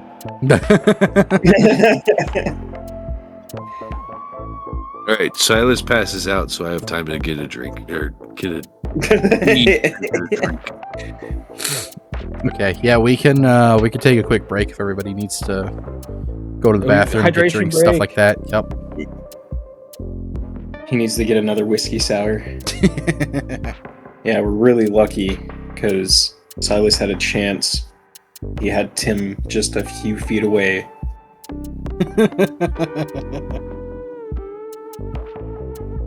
Yeah, Tim was very close. If he knew what happened to him in a completely different dimension. You're gonna run out of Universal Tims. Oh, we're not done with the Universal Tim. This one's still alive. He's gonna make a return. He could. I mean, Curtis hasn't blown his head off yet. Still Can time. he use a There's gun? still time. Yeah, Curtis has a gun. He hasn't used it yet. Silas hasn't used his gun yet, but he's got a gun. All right, everybody settled back in. Everybody went and took their pee-pee and poo-poo and drink breaks. Yes. I have a Klondike bar. Hell yeah. All right, so yeah, you guys get around the barrier with very much difficulty. And you are approaching this bridge, which is the longest single stretch of bridge out of the 3 bridges in this town. I'm gonna keep pressing on. Okay, you go across the bridge, and you're driving along. You don't notice anything strange until you get to right about halfway.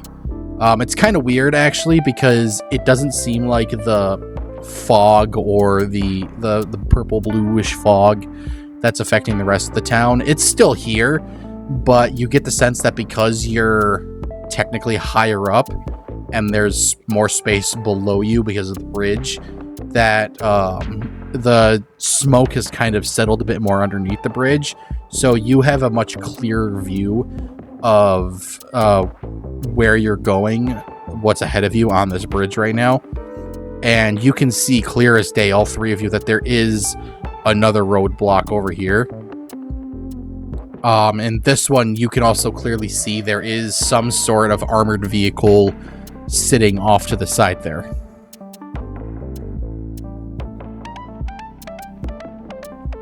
I suggest we either turn back or prepare for combat. Either way, the Lord will guide us. Silas, you study these guys. Do they have like a secret handshake? The pure divine. Yeah. There was very little in our archives about them. No secret handshakes then? Damn it. It's worth a try. So I don't think that we can take on an armored I do vehicle. not know. How do we get to the farm? Do I just abandon my car? It might you- sound risky, but we might be better on foot.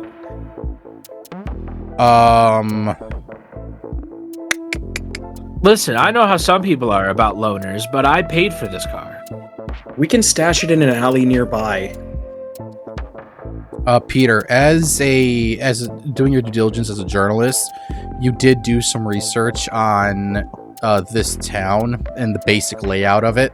You don't know where things are necessarily, but you do know how it's basically laid out, and you do know that there is, on the other side of the north end of town across this river, on the other side, there is a second set of bridges that you can that takes you across to the little island that the city hall is located on, as well as that strange building that nobody really knows what goes on there is focused on.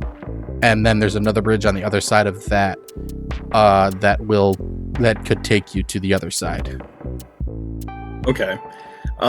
So in my journalism and history and, all this other stuff on prep for this town, did I learn anything about, like, was there a history of any occult? Like, was there any big families? If I was coming here for drugs, was I looking into, like, any of the crime organizations in the past or police reports?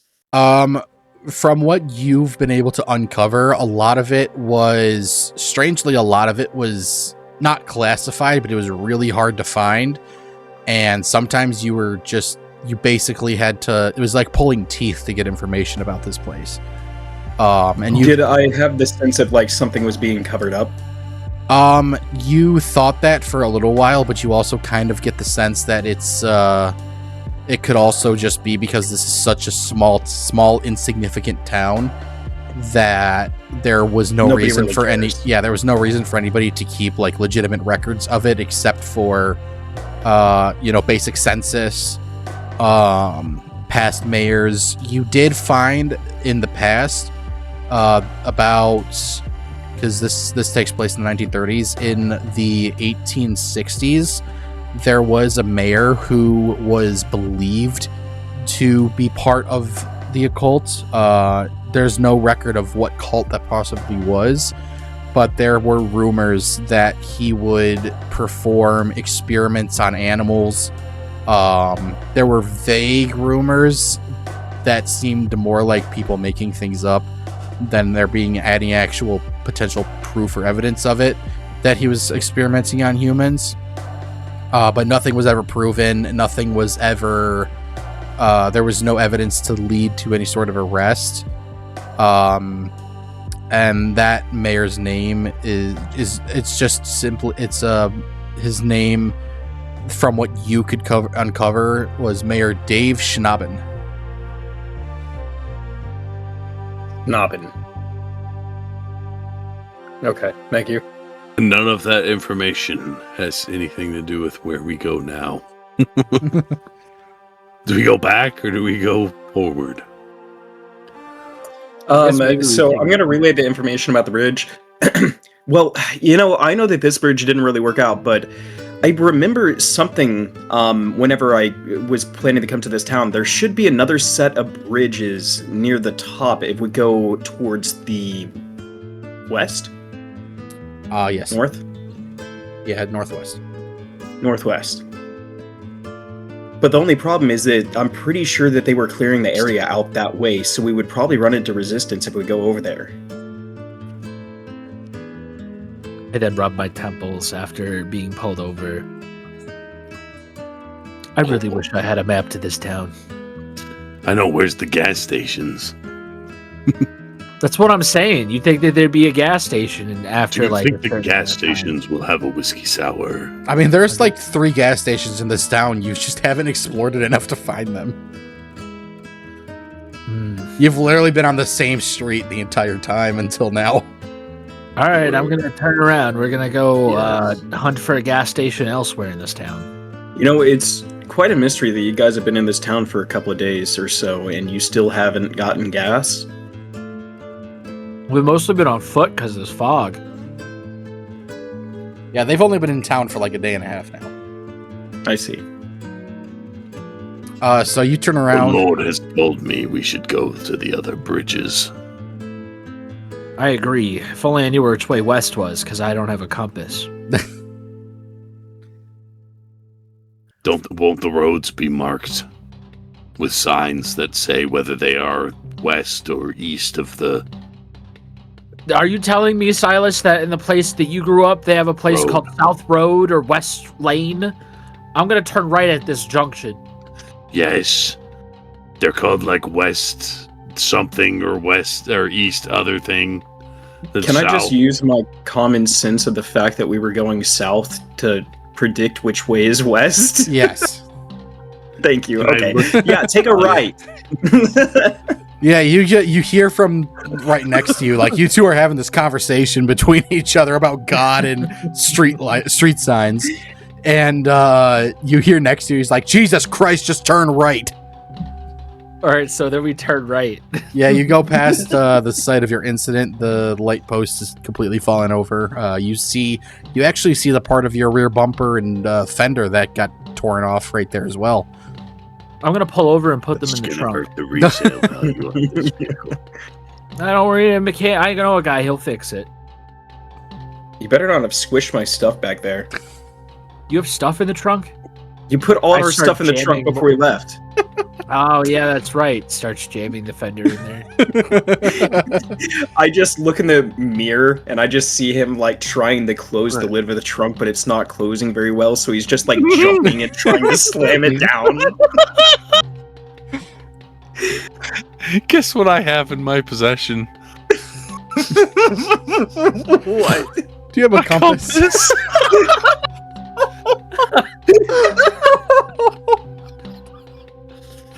I whip out my compass to show everyone. I'm like, hey, wouldn't this have come in handy a couple minutes ago?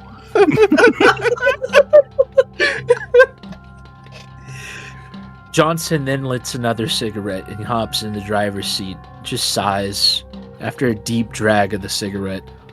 All right, I'm gonna drive. All right, you drive down the street, and you're back in the fog, so it's a little bit hard to make out, but you do see. I didn't know I was making out with him. And you do see. You get to like right about here, and then you see down by the corner. You see a sign, and it says the Good Gas gas station. Damn, the names in this town. Creative, eh? Shitbag Motel, the Good Gas station. I hop out of it. Nebraska. We drive up to the gas station, And and I take a quick look around. you pull up, and there is another car that was clearly like getting ready to pump fuel, just pumped fuel or whatever. They are at the pump, and the driver, passenger, and the back left door are both open. You see glass on the ground next to where the driver's side door is, and the car's not running, but it was clearly there was some sort of encounter here where somebody was either taken out of their vehicle. You can assume that somebody was taken out of your vehicle, just putting 2 and 75 together, based on all the evidence that you've seen up to this point. Can I And investigate the vehicle? yeah. Roll. I'd also like to investigate the vehicle. Yeah, both of you just roll.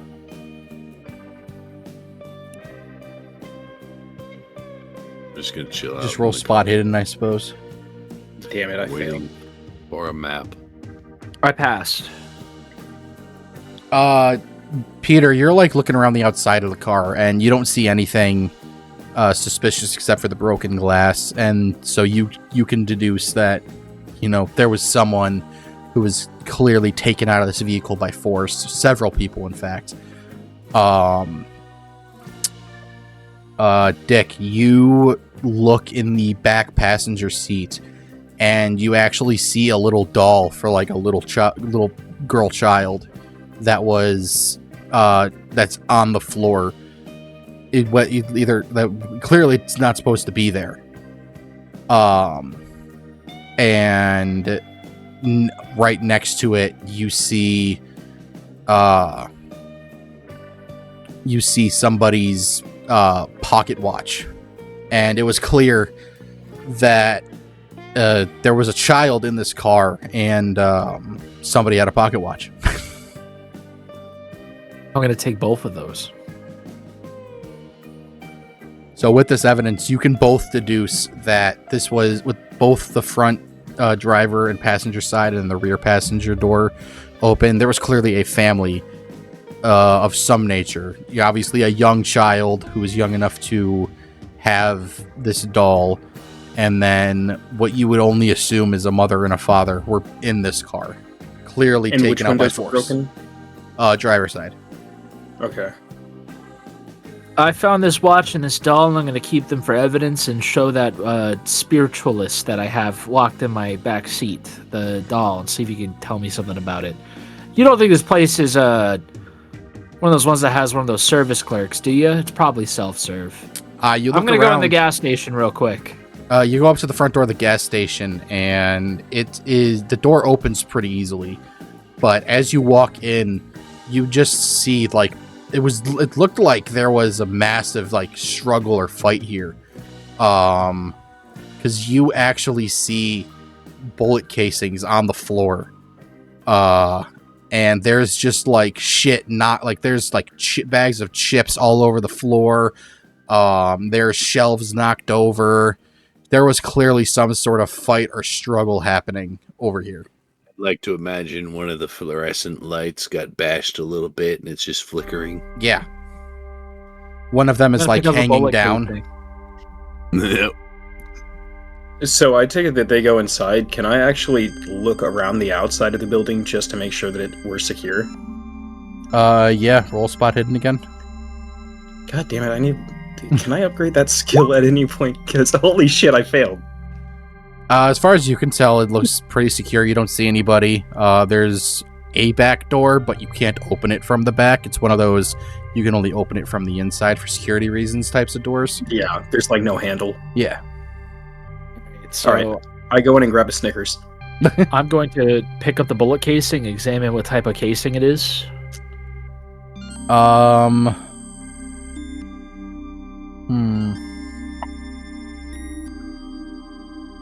Roll an intelligence check. Okay. Or nope. No, roll education. All right, I already rolled. Do you want me to re-roll, or can I use this roll? You can use that roll. I pass regardless. All right, you pick up this casing, and you can clearly tell that it is a 308 round, which match exactly the types of some of the weapons you've seen some of the military guys that you've seen earlier holding. I'm gonna put this empty casing in my pocket for later for evidence. And you look around, and there's different casings. Like they look like there's different sized casings here. Okay, I'd like to know which ones are what, and I'm gonna pocket those. You look, you find the 308, you find a 9mm and a 45 round casing. So clearly 3 different weapons were used here, and all 3, granted this type of ammo is very common in this day and age. I pull out one of my 45 bullets and I cross-examine. They look identical, except yours is a full bullet and this one's just casing. Same brand. Interesting, I say out loud and put in my notes. I take a bite of my Snickers, and then I ask Dick, "Are you on the hunt for brass? Why are you shoveling bullets into your pockets? Not only that, why do you have that doll in your pocket still?" It's evidence. Journalists, you wouldn't understand. You're not someone who collects evidence for things. There's strange happenings going around, and as a man of the law, sometimes you gotta take evidence. As a man of the law, that's an easy way of explaining theft, but okay. I don't know what you're talking about as I start grabbing 10 packs of cigarettes and stuffing them in my pocket. Specifically in your jacket pocket, you're just like slowly tucking one by one. And then I grab a map and a jerry can. And then I grab a newspaper or two. I turn the pumps on from the register. Okay, so you steal this gas from the good gas station, and it's the good stuff. You're able to fill up this gas can. I'd say it's like a 5-gallon gas can, and you're able to top off your tank for $29.99, and but for you it's completely free because there's no one there to force you to pay. I don't even think I don't think that's that amount of money I said was correct, because this is the 30s. But regardless, we're running with it. So you're able to top off your car. You're able to fill up this gas can. And it says stealing is a sin, but I don't think they'll mind in these situations. How do you know what's going on, priest man? You're in the car. You said you were at the pumps filling the car and the gas can up. Oh yeah, that's fair. No, I left the tip. Don't worry about it, priest man. I hand him like 3 of the shooters, the like fireball like shots. Do they even have those in the 30s? Oh yeah, you're right. It's just 3 whiskey it's a sour whole shots. It's a whole bottle of whiskey. Yeah, it's a bottle of whiskey and bitters. Monkey's trying to kill Actually, hold on. Curtis's character. Hey, listen, I got myself like one of those hot dog rollers in a Snickers bar, so I'm just trying to help him out. Hold on, what time? Like 1933? It's the 1930s. Don't tell me that they didn't have hot dog rollers. I think I said it was like Oh, tough stuff. 1936 or 39. Okay. 30s. Pre-World Oh, War that's why I II. assumed there was. 1939. I don't think there was convenience store food yet, but well, I mean like different type, not like the hot dog rollers. Maybe like a popcorn maker. They were made in 1939. Yeah. Not typically venues for selling liquor. Okay. I am looking up history to prevent my character from being. Like a candy bar and cigarettes makes sense. Let's see. I feel like they would sell candy bars and cigarettes for sure. Yes.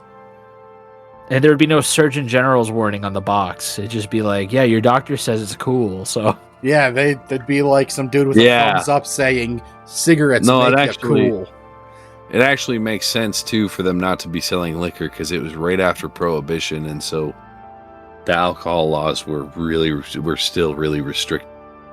Especially in Kansas. Well, Nebraska. Nebraska, that's right. I mean, Same fucking thing. yeah, no, Nebraska still had a freaking you can't buy alcohol on Sunday rule back when I lived there. So you guys do all this. What wine you drinking? No, Max, you go. I was gonna say you guys do all this. You fill up the car, fill up the gas can, grab a Snickers. All right, let us peruse the map. So Yeah. like, there's a bunch of bullet casings and everything else, but like, is there damage around? Like, obviously, were they shooting up the place? Is there any blood? Like, You don't see any blood. You look around and you suspect that there was clearly a shootout because there are casings like behind the counter and behind one of the shelves, but you don't see any blood, so you don't suspect anybody actually got shot. You just suspect that overwhelming firepower won this battle. okay.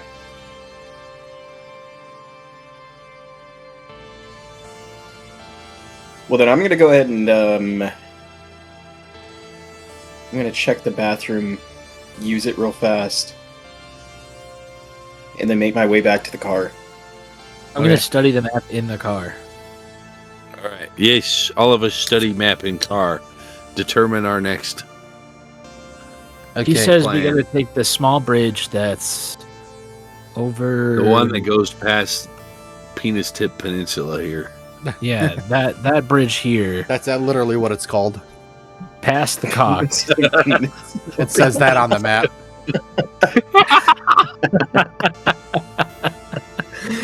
God, somebody really hated this town whenever they made it. It's not like pronounced Penis Tip Peninsula. It's like Penis Tip Peninsula.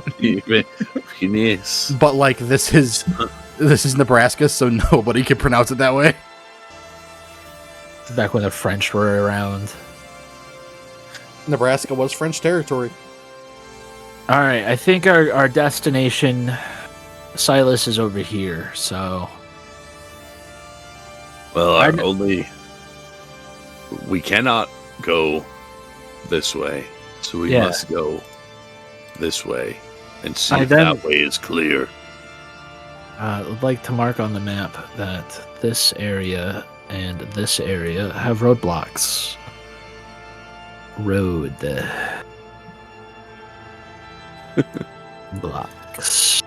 Then this may be very well be the crux of all of the problems, because cultists tend to like to gather in phallic shaped places. Now, you guys can use this map, by the way, as like the map that you guys are looking at. I just not learned that from Toasty.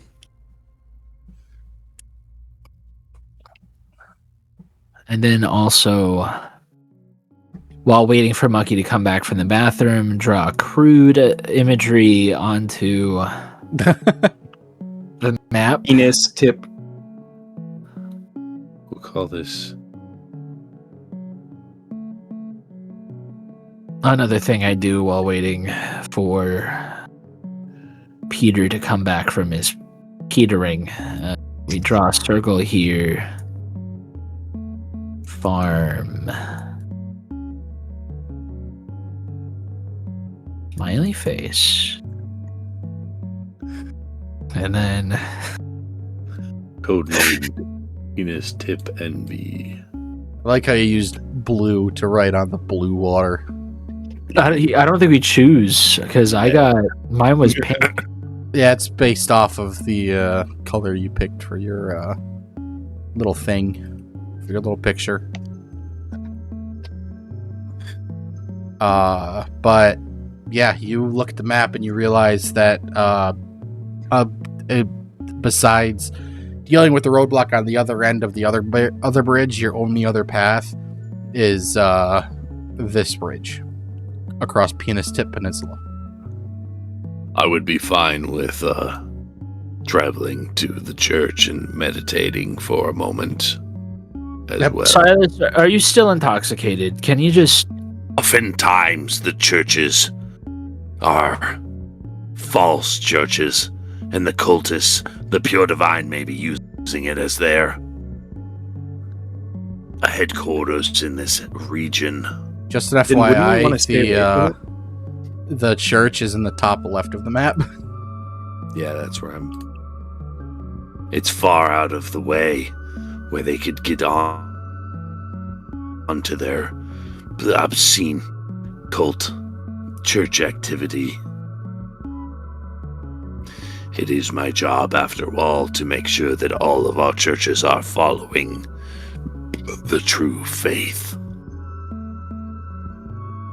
Uh-huh. So that is what I say. We have 3 destinations, possible destinations. We can either go to the Penis Tip, to the farm, or to the church. But I will leave it to you to guide us. The Lord will mark your decision with his blessing.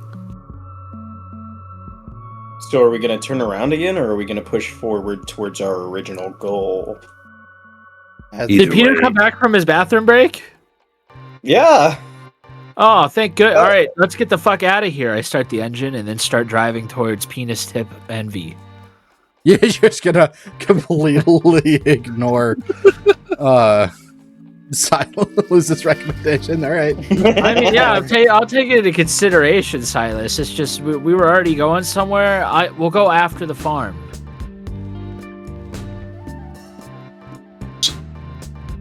Only if we have time. Okay, all right. And the gas, you know. That must be what the Lord desires. So be it. So you go across this bridge. Oddly enough, there isn't any roadblock across this bridge.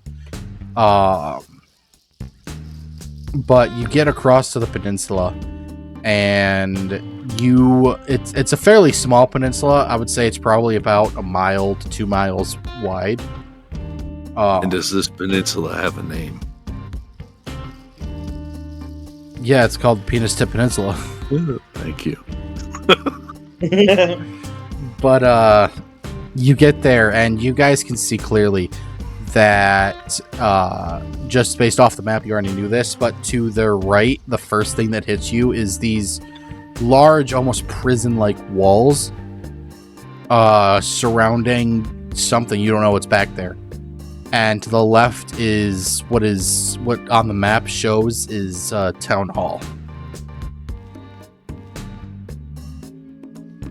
Well, I'm going to take a wild guess and say that's the penitentiary, and that is probably where the dickheads that get elected hide out. We're going to keep driving. I don't like this place. Something feels off about it. But if we were to ask anyone questions about military operations, it would be a government official, yeah? Yeah, how does the journalist feel about diving into some local records? My library use skill has been sitting unused, and I feel a need to use it. I agree. All right, we can take a stop over at the City Hall place. Town Let's Hall. go to their parking lot and see if there's something going on there. Politicians are often demon-possessed twos. I agree with So that. maybe we'll find a couple of them to exercise. I've exposed a couple of those in my time as an investigator. So, you guys turn into this long and beautifully maintained driveway. There's flowers. It's lined with trees, pine trees specifically. And there's still this purple fog around you the entire time. And as you approach the town hall, you notice that there are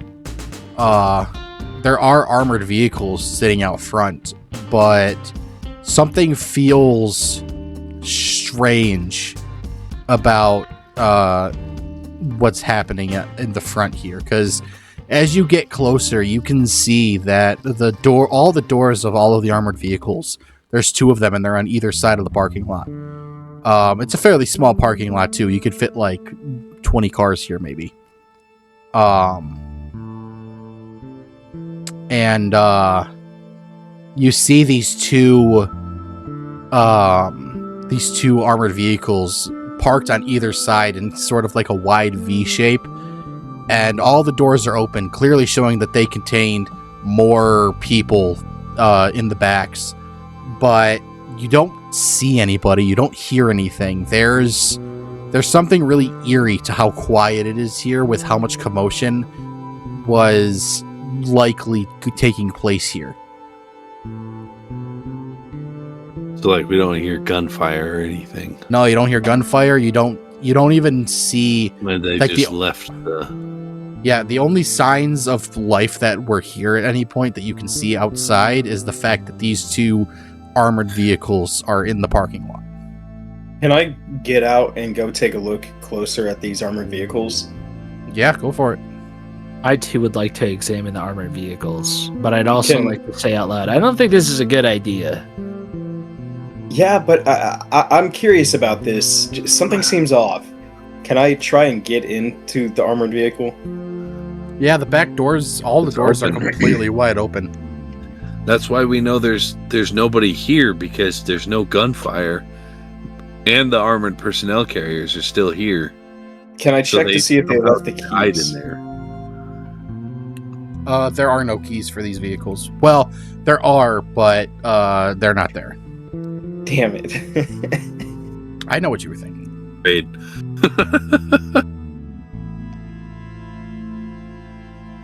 Let's see. Is there any insignias on the truck that we can see? Yeah, on the side, you 2 wouldn't know it. You don't recognize it, but Silas, you notice it immediately as the Cult of the Pure Divines logo. Yep. Silas, is this what you were talking about? It's the Pure Divines. I And then if draw they're a here, in my notepad. they haven't. Something happened inside there. Something dire. Whether the Pure Divine did not survive. I don't know what may await us inside this place, but I know that it can't be good. Maybe we should search otherwheres.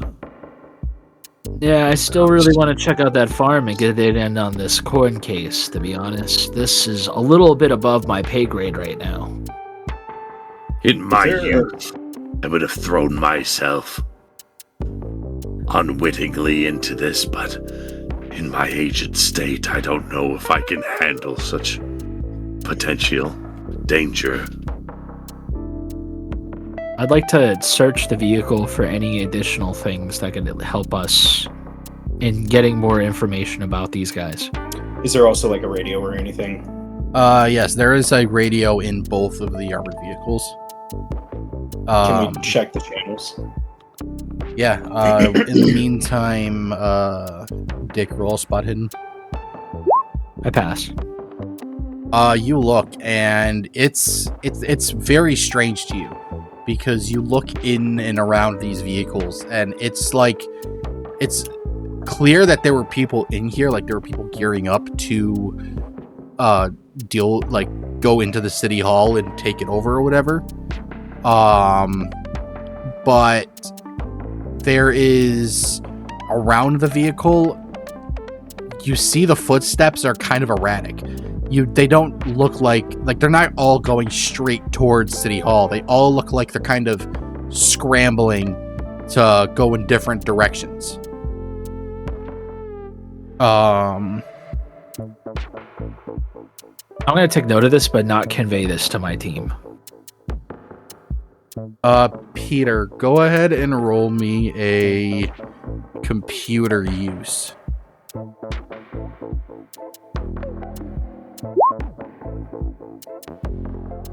Yeah, I don't think it matters. My computer use is 0.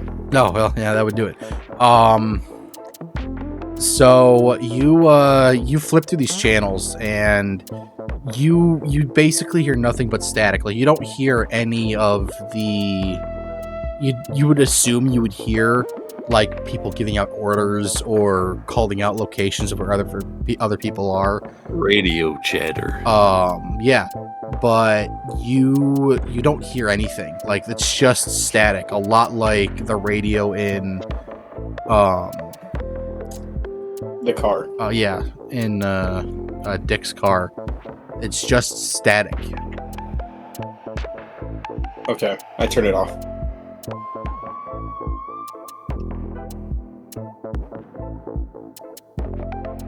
Are there any military uniforms lying around? No. Okay. All right, guys, I'm going to say it. I don't like the way that this place looks or feels. Something about this feels really off to me, considering we witnessed a bunch of military guys rounding people about and going off to someplace. This does not seem like that place that they would offload to. And it's dead silent, and there's nobody around, not even the crazy people busting in people's doors. But what if the answers that we need lie? You just said you didn't want to go in there, Fine. Silas. I must examine this from every angle. And I know do that think the we need to go Lord- deeper. The Lord will protect me in whatever path I choose. And I Okay. only offer advice. I am saying maybe in there you have the answer to your case.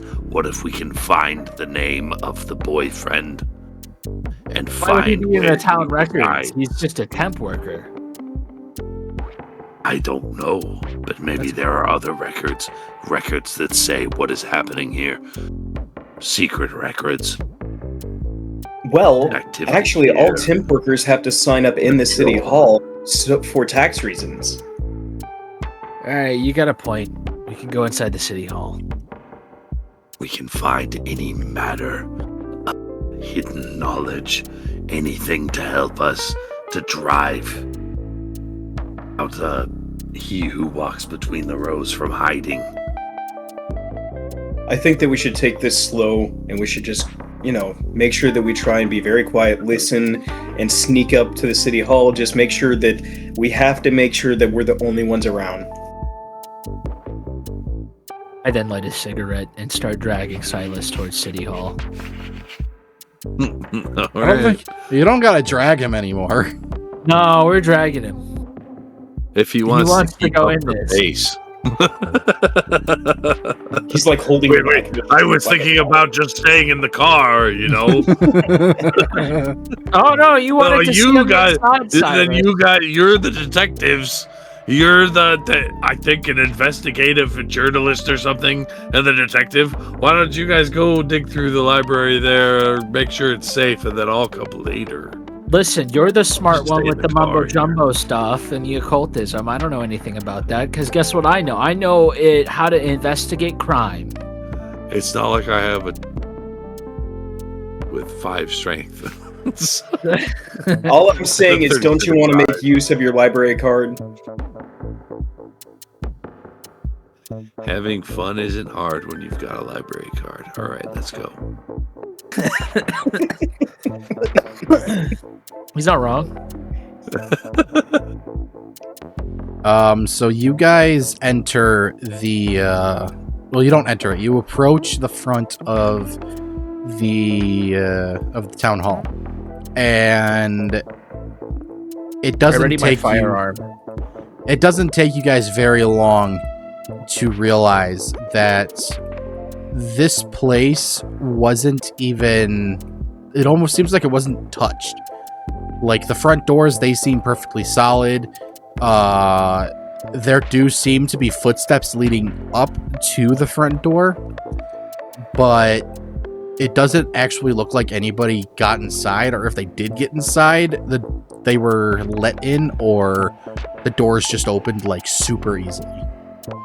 I don't like the way this looks, guys. This is really starting to trip me out.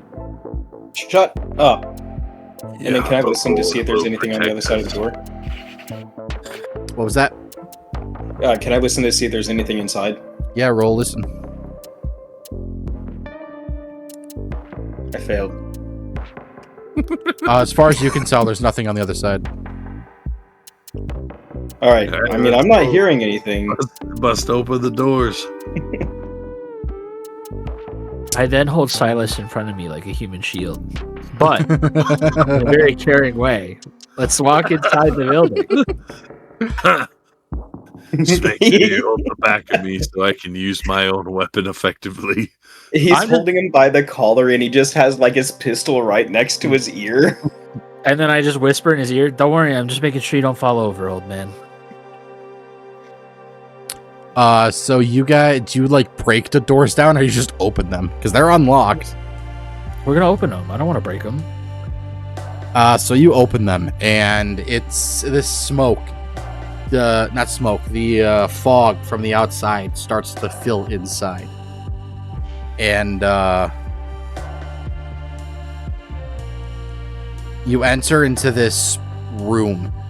It's a very small town hall. You get the sense that like pretty much everything, all the business that happens goes on in this one area, essentially. Like over here is it's basically a reception. There's a lot of typewriters and just file cabinets and paperwork around here with there's like a dozen chairs around this table. Over here is obviously, at least to you guys, it clearly looks like where council meetings are held and where the mayor, basically the local government comes here to discuss what's going on. There's like barrels strewn about too, which is a little bit weird to you, but it doesn't raise any unnecessary caution. And it basically just looks like, in a fairly old school small town hall. There are like chairs knocked over and stuff like that too, but it looks like something happened in here, but you can't really tell what, because there's no shell casings like at the gas station. There's really the only signs that there was potentially a scuffle in here were the knocked over chairs, but even then they kind of just looked like they were knocked over from people getting up really fast and like running away.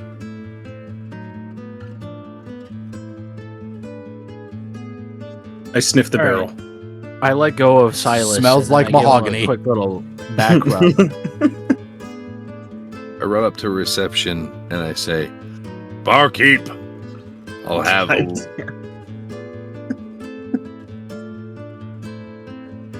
You run up to reception and hold on, I gotta fix the grid. or else it's gonna keep fucking snapping. You run up to reception and you yell barkeep, and no one responds, but you do see movement behind, like underneath the table of reception.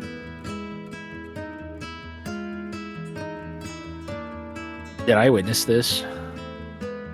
No, because you're currently on the opposite side of reception. There's like this wall around reception.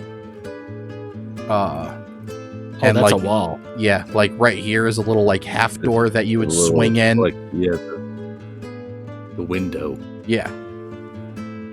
That's where I would be.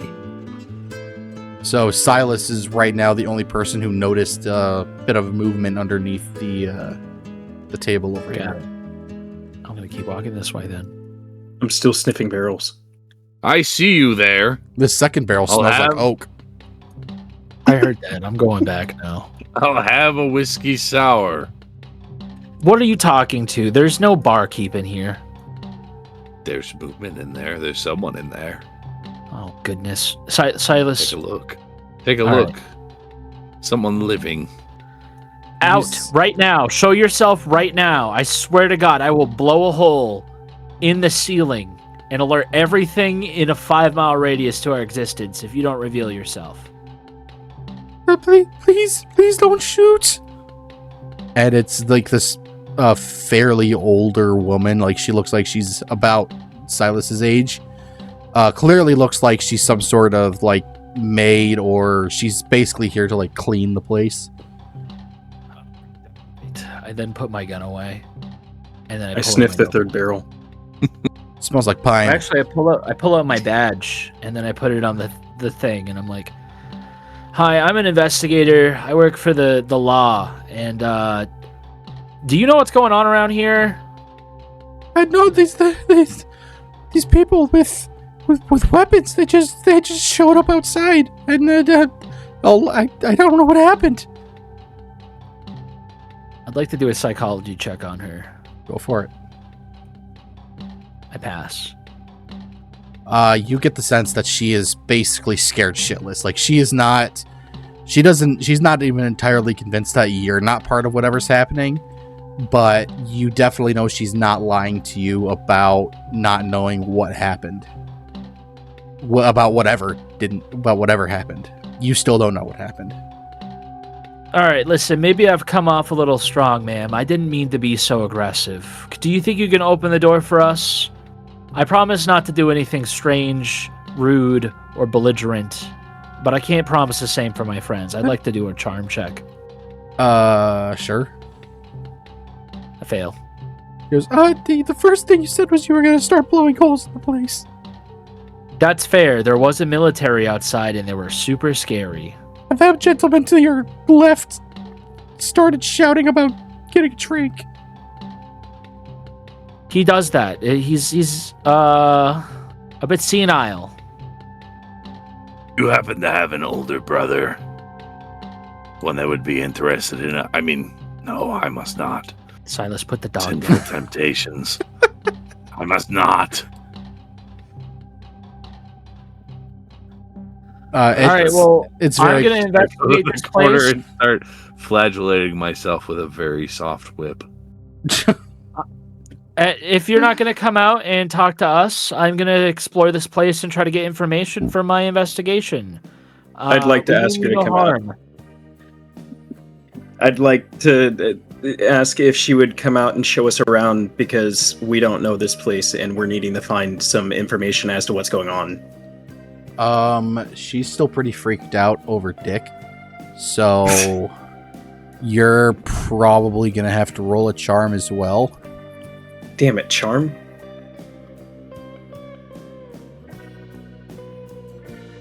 I fail.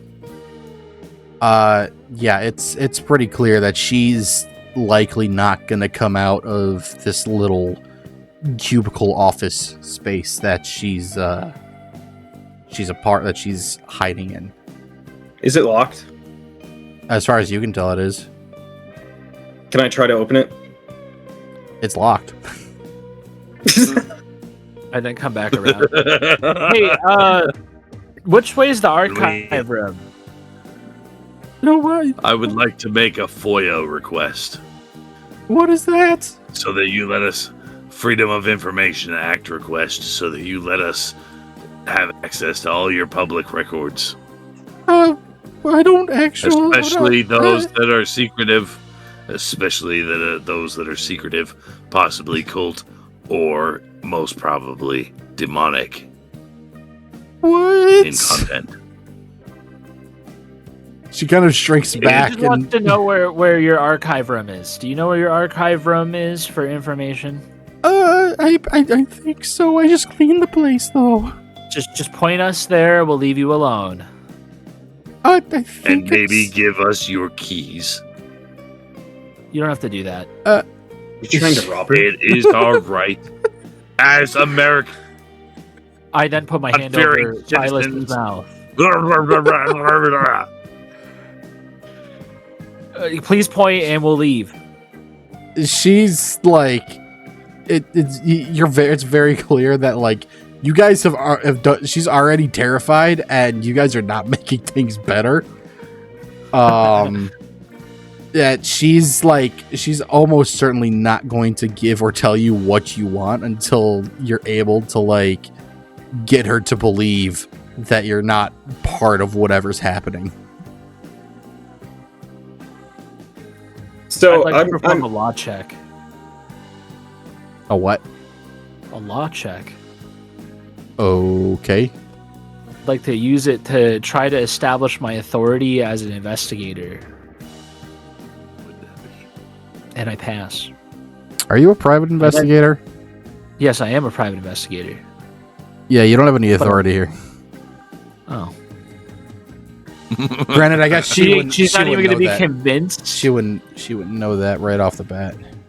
Listen, as an investigator, She law knows here, that right I'm off the trying to bat. get some information. Oh. All right. Well, I tried my best, guys. I'm out of here. as a journalist, would I have business cards? That'd be up to No, you. press pass. Yeah, you would have a press pass, wouldn't you? Yeah, it'd be entirely Can I up show to her you my whether or not press you've got. I'm gonna turn to it. Yeah, I guess. Silas turns to him. So I'm press, and I'm Your here on freedom an of the press. FOIA request. That elderly man is scaring me. Dick. Get this old man out of my way. What? I'm not his keeper. He's very intense. He's freaking her out, Dick. Your turn. Have fun. Oh god damn. So ignore him, okay? He's a little bit Would it help crazy if and I say probably a little bit prayer drunk. for you to Smells pray like for hot. your well-being throughout this ordeal. Would that help persuade you? What? I am a priest, after all. A Uh, zealot. Uh, A Jesuit exorcist. what? I'm going With to literally with a- just turn him around so that he's speaking in the opposite direction. I'm just talking to no one now. He's just rambling in the corner. I'm going through my backstory again. And how you may or may not be homosexual.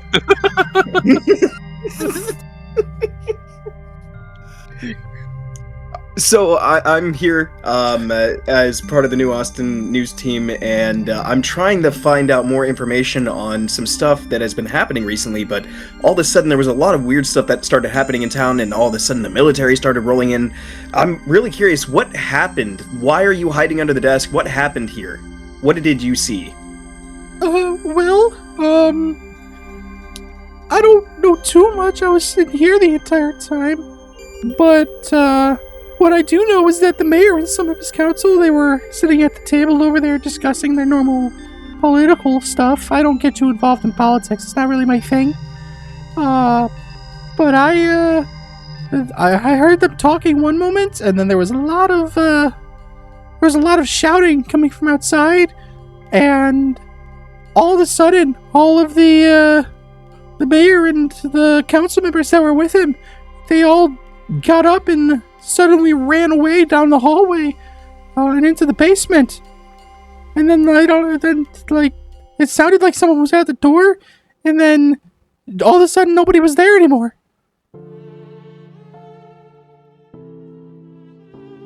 So, did you hear the loud sound last night, and were they talking about the purple fog this morning? Did you hear anything about those things?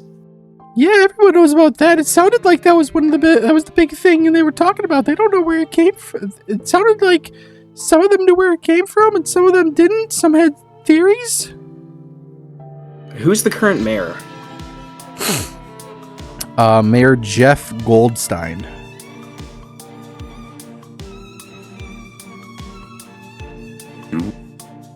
Okay. That confirms all of it. I'd like to do a spot check roll for notes on the table. Go for it. There are papers on the table. I failed to see any of them. Well, you can see the papers on the table. They're just so like chaotically spread out that it's very, very difficult to find anything specific. Well, that's not very helpful. All these notes are all messed up. So what scared you so bad? Why are you hiding? Everyone was out of here in a hurry, but did you hear anything? Did you see anything that scared you this bad? I mean, after this, right before, I don't know what it was. I could just be imagining it, but right before the sounds from outside the door stopped, it sounded there was this just mass. There was just this feeling. I got this overwhelming feeling of like terror. And I couldn't help but hide. I thought something bad was going to happen. And so how long have you been hiding here? I've probably been here for about 2 hours now. That makes sense. We were hiding in the trash can for an hour. You were in a trash can? Well, we needed the hide, okay? They were doing a sweep on the town. Don't ask questions. Who's they? This military force, I'm not really too sure. But they were doing a sweep on the town, and there's 2 armored vehicles right outside. They're the people that were in here yelling, weren't they?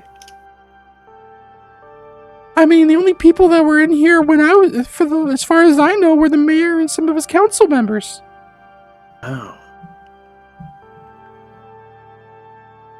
And then, like I said, there was that sound right outside the door, and then that feeling of terror. I ran and hid, and all of a sudden the sound was gone.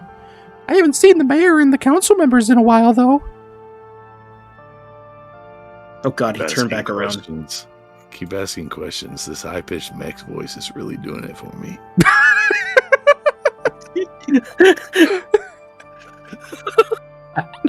What? Well, now I don't want to do it.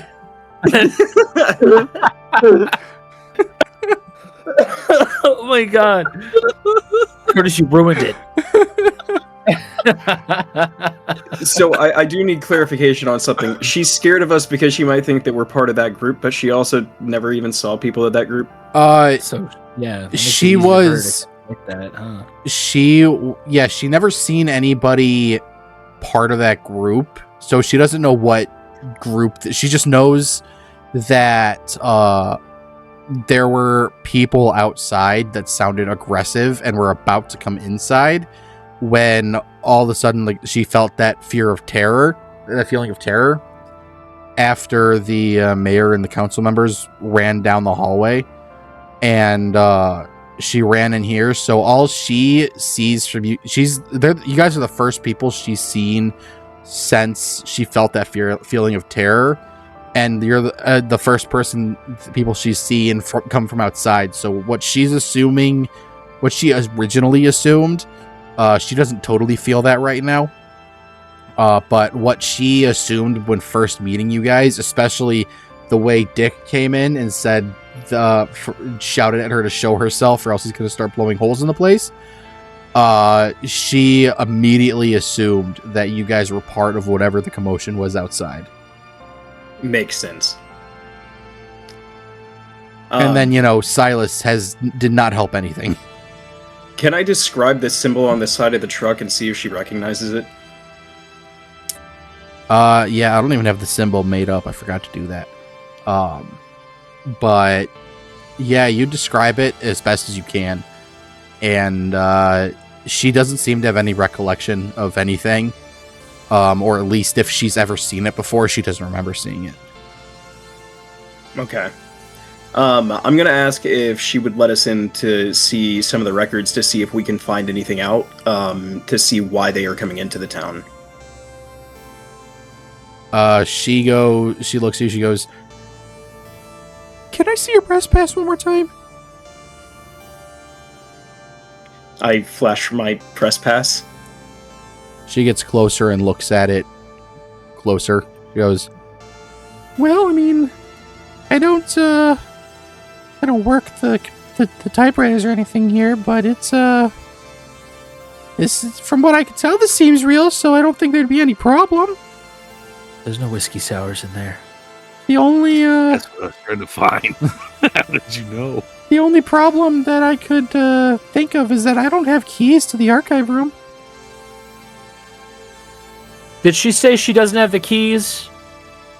I've got keys. She says she doesn't have the keys. I've got keys to just about every other room in this place because I gotta clean them, but they don't let me in the archive room. Well, that's still at least a start, because we're trying to figure some stuff out, and any lead is a lead. So as long as we can get to the bottom of something, that is definitely helpful. If you guys want, I got the keys to the mayor and the 3 council members' rooms, offices. Oh, we'd definitely like to go check them out, because obviously, the mayor's an important person, and he has to know something if they came to evacuate them. And maybe he's hiding in his office, I don't know. Maybe. Have you heard anyone in the past 2 hours? No, the last people I heard were, like I said, the people outside before they disappeared, and then the mayor and the council members, they ran down the hallway, and I haven't seen anything since then. Alright, well maybe we'll be able to find them. Would you like to come with us and see, or are you good here? I'll come with you guys, because if the mayor's there, I need to ask him some things about if I can go home or not. Yeah, you might want to ask Your about some overtime holiday pay or something. counts. Yes. Silas, promise not to do any sermons to this woman. You might also need some therapy, so you might check if that's in your benefits. Oh, I'm Do well you aware of think that. My words come from me. No, my words come from the Holy Spirit speaking through me. I have no decision whether I sermonize or I not sermonize. That's fair, Silas. Alright. You do what you're gonna do. Did you check those barrels? Contain a whiskey sour. The barrels don't have whiskey sours. They smell like mahogany, and there's nothing else I can tell you about. No, how dare you? I'll have you know, actually, this one right here smells like mahogany. This one smells like oak, and this one smells like pine. Fucking God. This lady just offered to help us, and now we're looking war weird by the second, I say out loud as I start walking away. I want to sniff the 4th barrel. It smells like cherry wood. Ooh.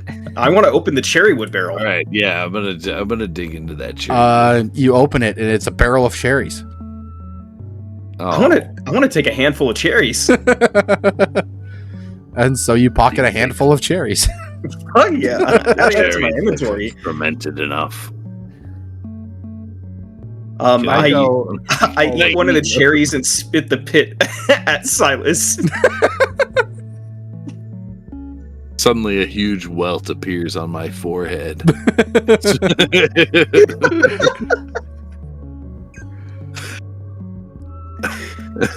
think you cracked my cranium. I'm just gonna leave him there. So the lady, she's still back behind reception. She's like, Yes? are we going now? I thought she was gonna unlock the door Yes. and come with us. Well, she was, and then you guys immediately walked over and started smelling barrels. Follow the Lord's path for us. You are part of it now. Follow So this us. is just a half door that has like a window on the top, and she very clearly, Peter, you remember you tried to open it, it was locked. She very clearly just reaches over and undoes a little bolt lock, and then opens it. There's no window there either. It's just open. You could have reached over and unlocked it yourself. I close it, and then I vault over it. Well, I don't know what the point of that was, but all right. Just to make you feel comfortable. Is there anything that I can search back here with my library use, like any kind of reports or records? That would be useful? Yeah, roll spot hidden. Fuck. Damn it. You I see a lot of papers and some unfinished stuff on the typewriters. But you imagine that there might be something useful in here, but between the filing cabinets and all the papers spattered around on the counters, between the like 12 different workstations that are here, it'll take quite a while for you to potentially find anything useful. Okay. Can I call out the dick? I'm probably too far away. I gotta go over to him. I mean, this is a fairly small room. Like it's not a massive. Like you can shout and he'll hear you. Hey, Dick, is there anything useful in this room that you could come check out with me? Is that door unlocked? Yeah, the door's unlocked. We also have a new friend. Her name's Consuela. Wait, what's your name? Oh, it's Consuela. I'm so tired of making friends, Silas. All right.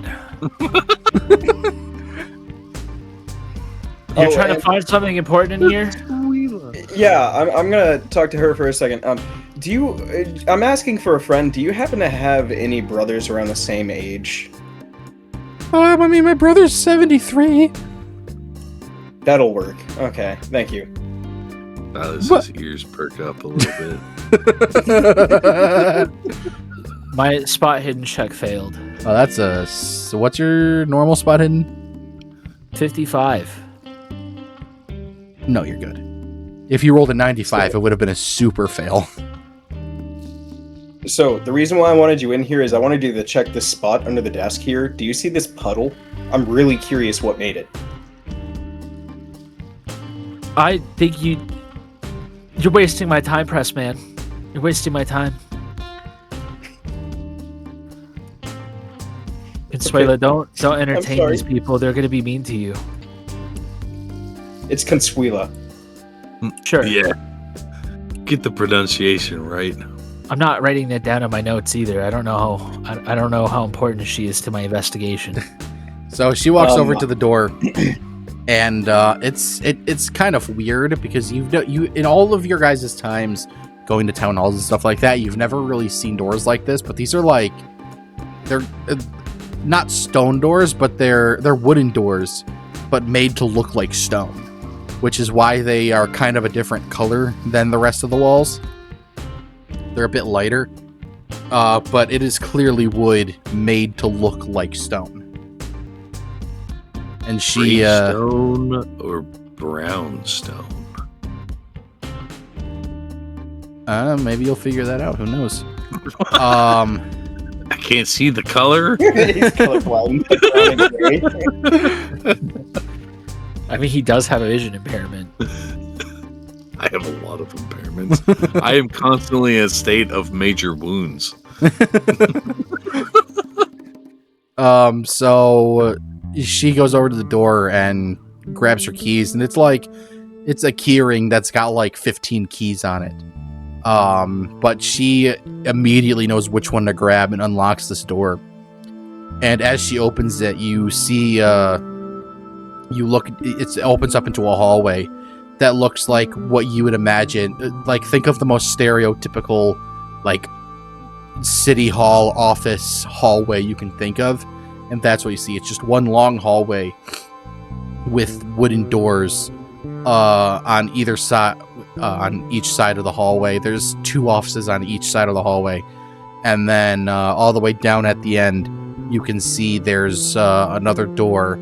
And then it splits off going into 2 different directions.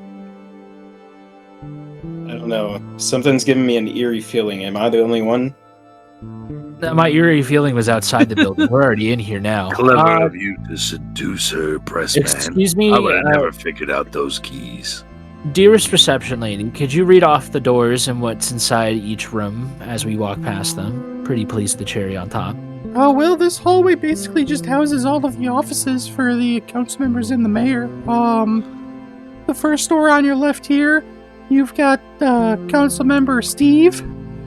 Okay. On the second door on the left, you've got Council Member Linda. Okay.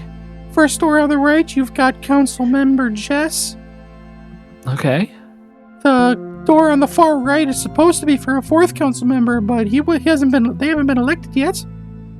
Oh. And Well, that's then kinda fun. all the way at the end, you see that door down there. That belongs to the mayor.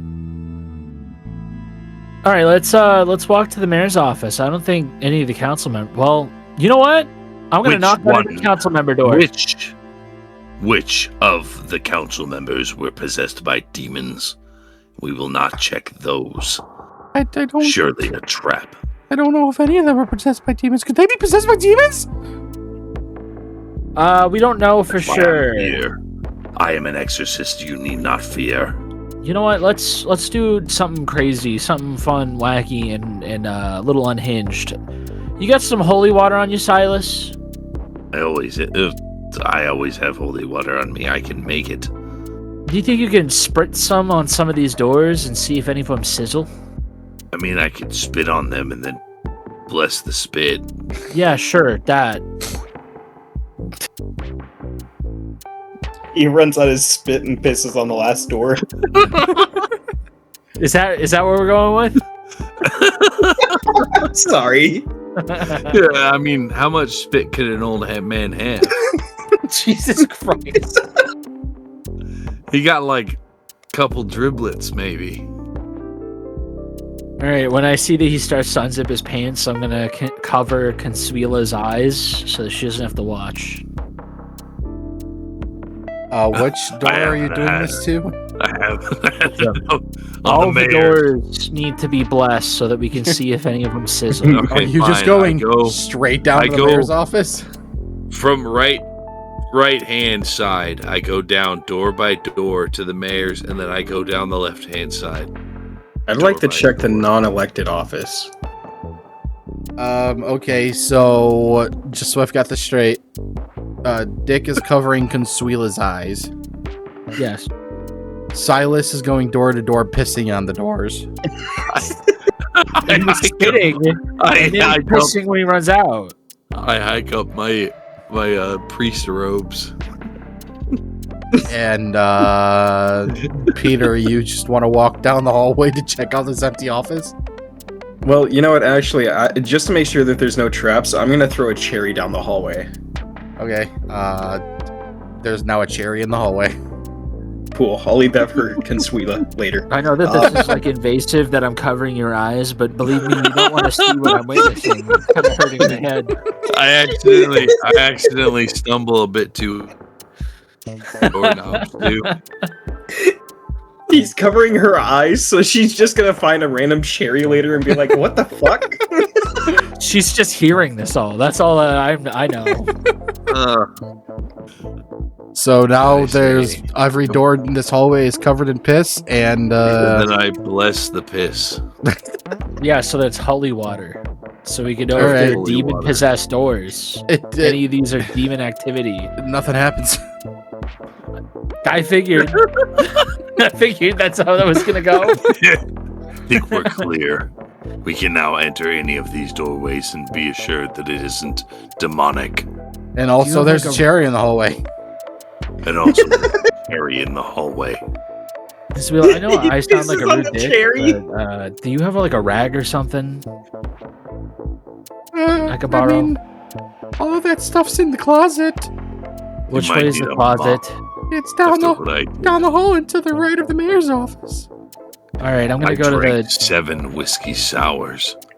I thought you Oh, told us every door there was in this hallway. You didn't. Yeah, mention the you didn't closet. tell us the closet that belongs to. You know what? It's fine. Because she only I go mentioned the doors in this direct hallway. Remember, it goes all the way down to the mayor's office, then it splits into 2 different hallways.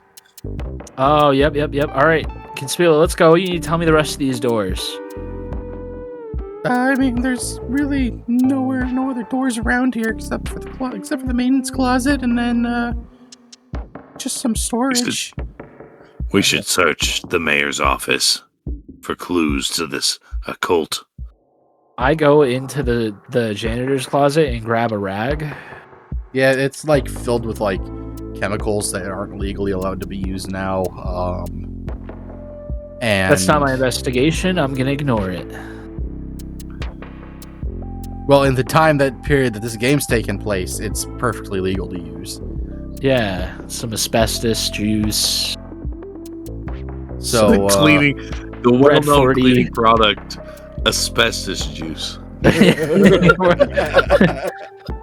Mercury cleaner, some lead cleaner, liquid mercury. It's out of this world, and it's got like Mercury the planet on it. I'm gonna ignore the war crime in the closet and open up the non-elected office. I was grabbing a rag so I could open the door to the office without touching piss. But okay, go ahead, open the door.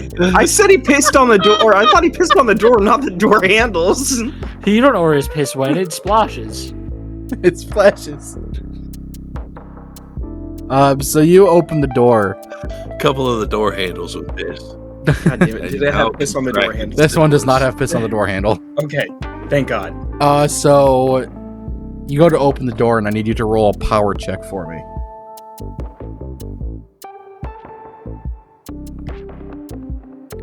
Pass.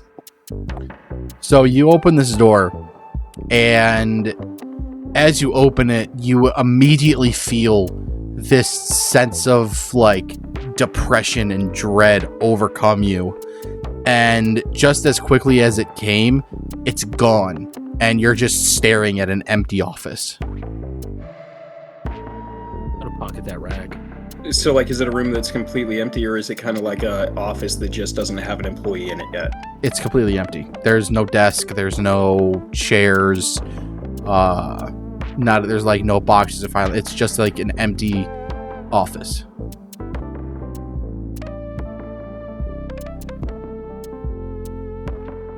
Gotta run for a second. I'll be back in a moment. I'm gonna enter the office as well. The empty office. Yeah, the empty office. Roll of power.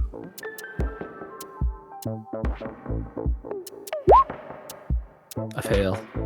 Okay, so you walk into this office right behind Peter, and you get hit with the same feeling of depression and dread, but you can't shake it off like Peter does. And you immediately just feel like something bad is going to happen, or it is happening, and you just feel like you can't do anything to stop it. So now you're just feeling super depressed and sad about not being able to stop something that hasn't happened yet. You know what, Peter? I think we're gonna fail at whatever we're doing here, and that it's not worth it. I'm gonna go back out in the hallway. You know, there's something a little bit indescribable that I can't explain. I think that we should get Silas to come in here. No, I'm just gonna have a smoke. Silas, he's gonna die if he walks in. Yeah, what if you walk into this room and it's kind of like The Ring, to where in like 7 days we're gonna die now from unknown mystery source? What is the ring? I take a drag of a cigarette. So sometimes whenever a man and a woman love each other very much, I've had one of those. It didn't work out too well. I've lost that ring. Takes another drag of cigarette, feeling a little bit more depressed. takes another cigarette out and puffs on two at the same time. No, we're not at that level of depression yet. Oh, okay, my bad. So I look at the mayor's office door, and oh wait, no, I since there's nothing in that room, I go ahead and exit. Because I take it that there was no vent or anything else in the room. Nothing that you could see, no. Okay. I go back out into the hallway, and I check the mayor's office door to see if it has any piss on the door handle. This one does have piss on the door handle. Okay, can I knock on Steve's door? Yeah. Does Steve's door have piss on the door handle? No. Can I go into Steve's office? Yeah, you don't get an answer when you knock on the door. So you open I'm it. gonna wipe the piss off the door handle with the rag I took and then go into the mayor's office. Okay, so Peter, you enter Steve's office, and this looks obviously starkly different to the empty office you were just in. There's clearly a desk, there's a chair, there's a typewriter, filing cabinets. It looks like he was working on something big, or at least the paperwork for something that he was working on was a lot of paperwork. Before whatever happened and he ran off somewhere. It looks like he was really busy doing stuff. Can I go ahead and check his work and see what he was up to? Roll spot hidden. I'm gonna fail these every single fucking time. Hey, I failed. So you look around and you see like there's some documents typed up about like some event that was supposed to happen in the park, one of the main parks, and there's just like a bunch of like number crunching papers, like he's trying to figure out how to use a specific budget for a specific thing, but there's really nothing, you can't really find anything about that would be of interest to you, I should say. Okay. Dick, you enter the mayor's office incredibly depressed. And you see the mayor's office is just trashed. Like, you look around and you see every drawer in his desk is open. Some of them are even ripped out and tipped over and thrown on the floor. All of his filing cabinets are open. He's got a cabinet that one would store like knickknacks or liquor in, and that's open and there's things thrown out of it. It was clear that somebody was looking for something in this office. Well, this isn't going to help my investigation much. I'm going to do a spot hidden check on the documents to see if I can find anything on temp workers. Go for it. I pass. This place doesn't have any temp workers. I fucking knew it, I say out loud. There are seasonal farmhands that I guess that'll work. I'll take that paper. There are seasonal farmhands that they have to, you find some other documents about policies and stuff like that. And as you're looking through them, you see that it is required for any seasonal help to register with the town that they're working in seasonally, because they have to pay taxes for that area that they're working in. All right. That's a note I'm going to pocket. And is there anything that would indicate where any of those documents or tax forms would be located on this dock? What do you mean? Like it says, oh yeah, we have to keep records of this thing for tax purposes. Oh yeah, there's you look in his filing cabinet and you see there's a pretty big stack of papers that list every seasonal worker that's worked this year in the town. Perfect. I'm gonna take that and look through it. All right, that's gonna take a little while. So we got time. Peter, as you walk out of whoever's office you were in, you notice that Dick went into the mayor's office. You can see the lit cigarette and sitting on the mayor's chair. And Silas, you standing at the end of the hallway still, notice that first you noticed that both Peter and Dick went into the empty office, and they both came out very different. Peter came out almost perfectly fine, and Dick came out super depressed and upset that he's not able to stop something that hasn't happened yet. He even walked past you saying that you were going to die, and then he walked into the mayor's office.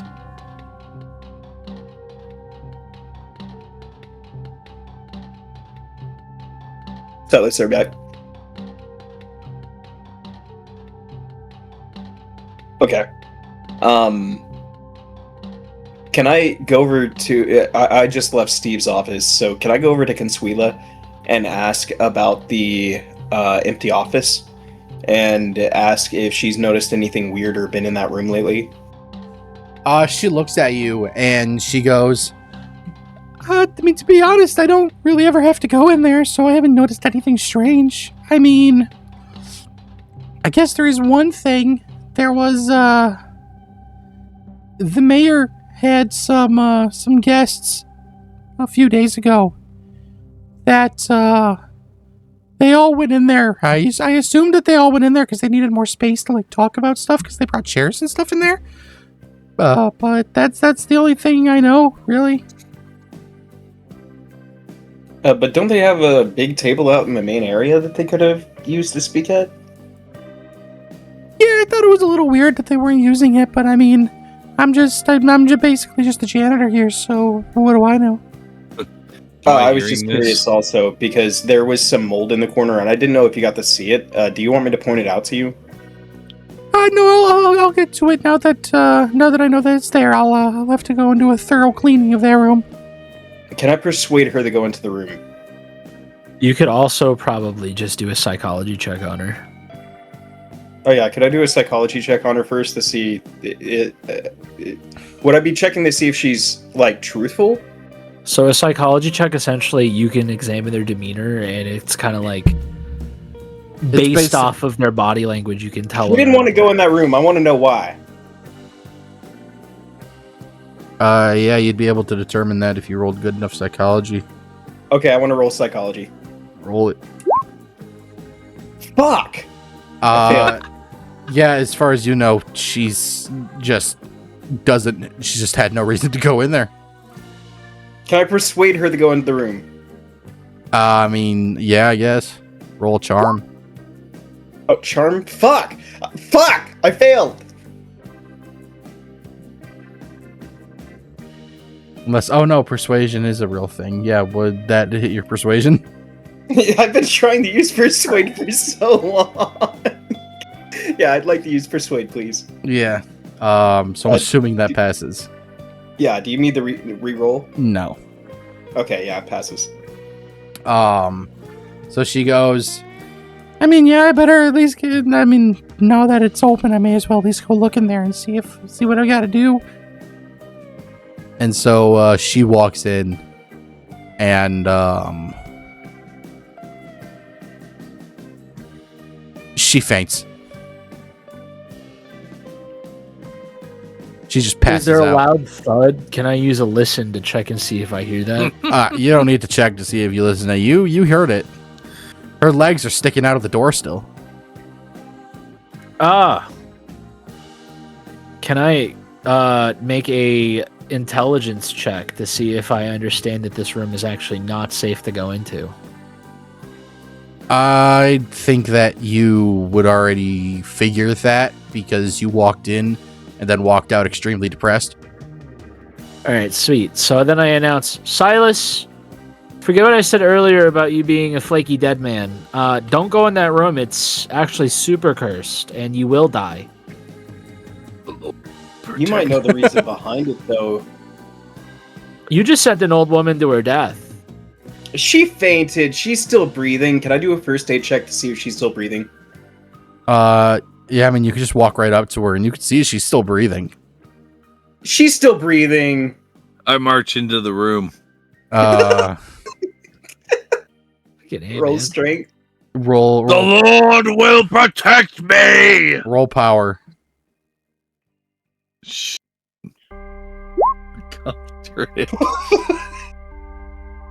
So you walk in and also immediately faint.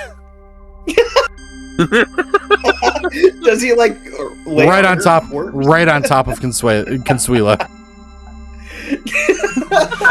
So Dick and Peter, you guys see puddle of his piss. I put down the notes I'm reading and pull out my notepad and put a note next to Peter. So you don't trust Peter. So Peter and Dick is evil. You two see, Dick. You tell Silas that this room is like super cursed, and he basically gets all amped up and he's going to like uncurse this room. You guys see him walk in yelling, "God will protect me," and then all of a sudden you hear just a Thud. Someone say demons, walks in and passes out. I definitely put Peter is a morally questionable individual inside my notepad about Peter, and then also proceed to look at Peter and go, I'm not moving those bodies. We're going to have to just wait here until they wake up. I hope you like reading, because all we have are these archives. I actually love reading. I roll Silas off of Consuela into his own piss puddle. Now that's just fucked up. Silas, roll a... I need to check your character sheet real quick for this. Just to make sure I'm not fucking stupid. Okay, I'm not stupid. Please tell me I didn't just give him cancer by rolling him in piss. No, I need Silas to make me a... Give me a power roll again. Not a power roll, not again. It's the same. It's the same as my power. Then you pass. So you pass out, and in game time for Dick and Peter, he's out for like 10 minutes. And as that 10 minutes goes by, Silas, you start dreaming as you're faint in your unconsciousness, and you see this purple bluish mist come back. It's basically the same exact dream that you had in the shithole motel, except the figure that you see in front of you isn't a black silhouette figure. It's a bright, kind of almost divine figure that breaks through this fog, and it comes towards you. And as it starts getting closer, you start to feel this warmth. And for a second in your mind, you think that this is it, that you actually just died. You're finally going to whatever is after, whether it's heaven, whether it's hell because you're a homosexual, who knows? You feel this warmth, and in your ear you hear this whisper. It's clearly a female voice that says, "You're the only one." And then you snap awake.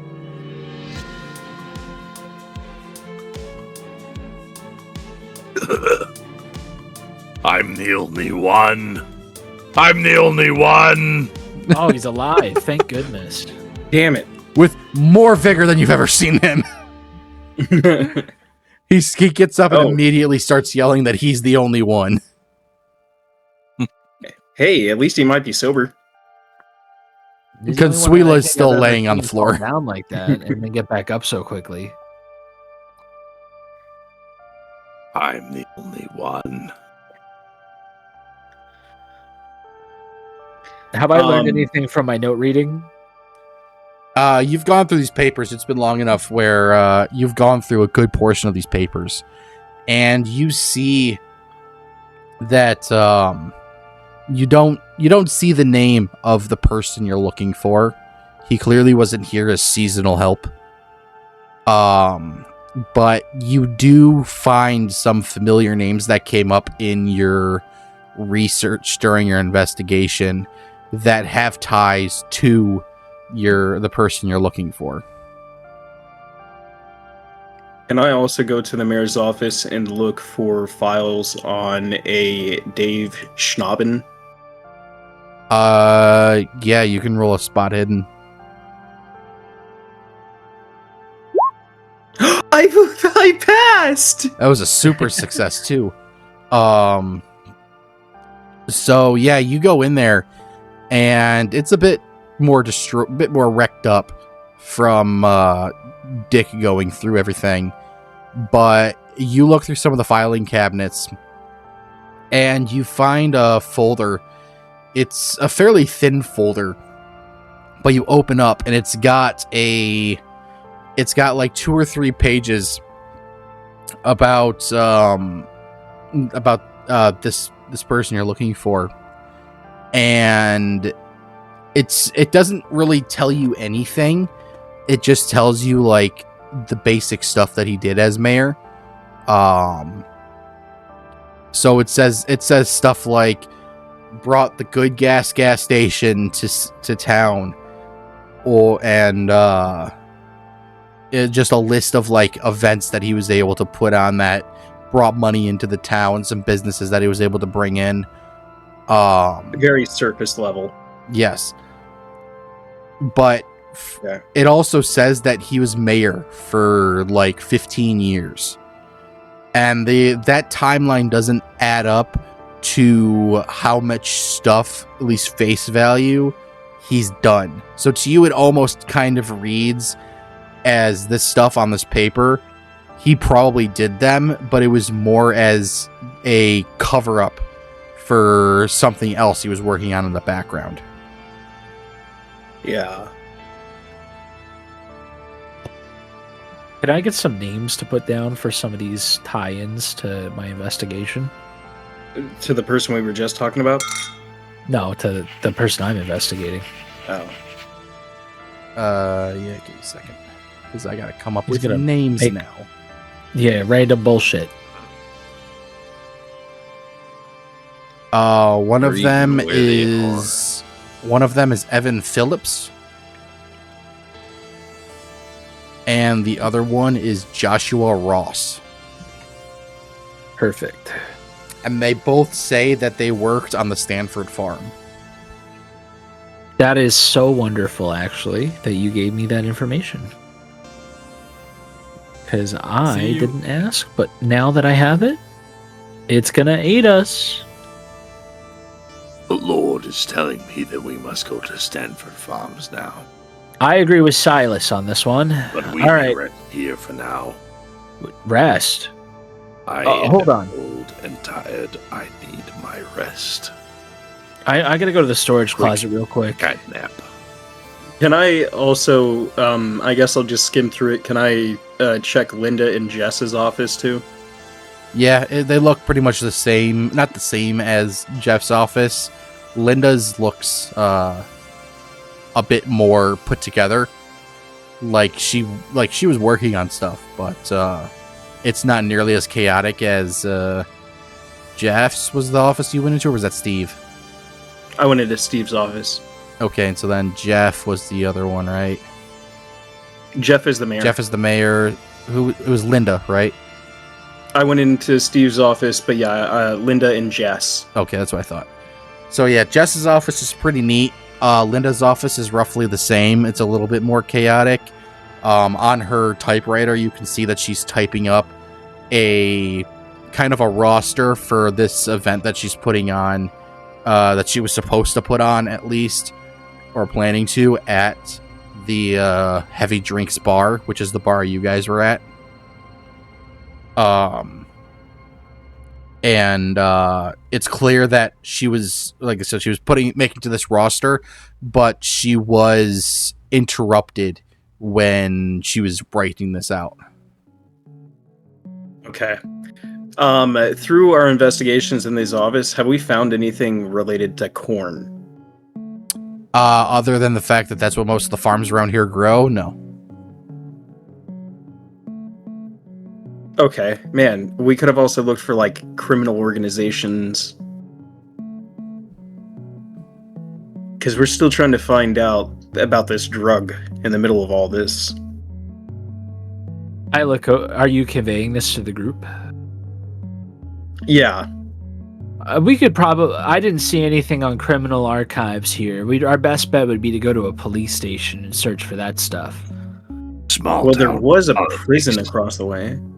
I don't know if I want to go into that prison specifically. Prisons and police stations are two totally different things. You also don't know if it's a prison. Nobody knows what's behind there. What do we have to fear from the tip of the penis but our own penetration? Didn't you pass out like 5 minutes ago? I mean,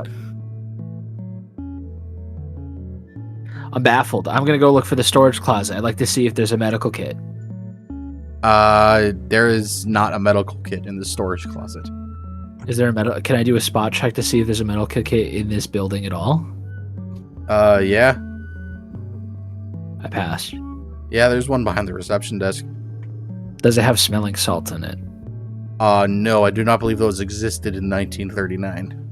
I Can I can do a check first right now. On Consuela to see if I can wake her up. Yeah. Do I need the roll?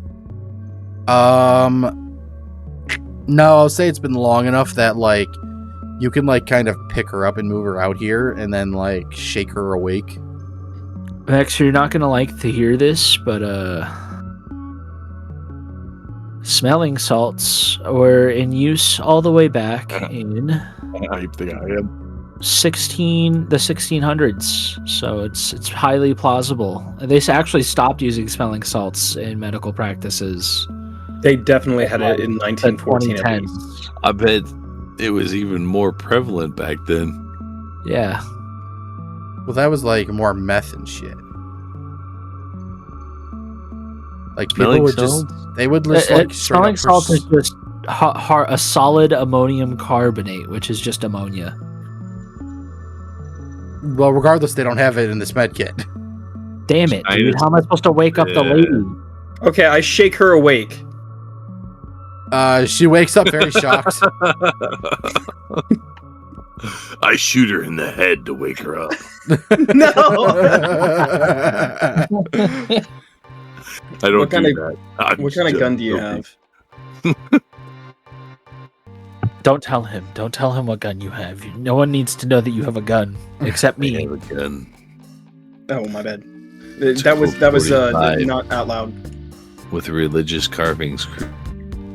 All right, now he's telling everyone that he has a gun.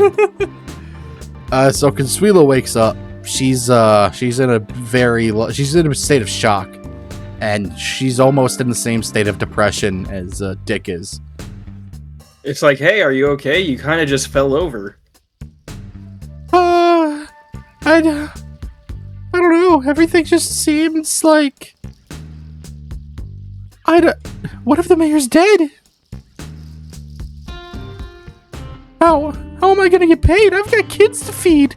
Well, not kids per se, but I've got this jackass son who just won't move out, and he refuses to get a job. It doesn't matter. I need to pay. I need to get paid. Does your son have a name?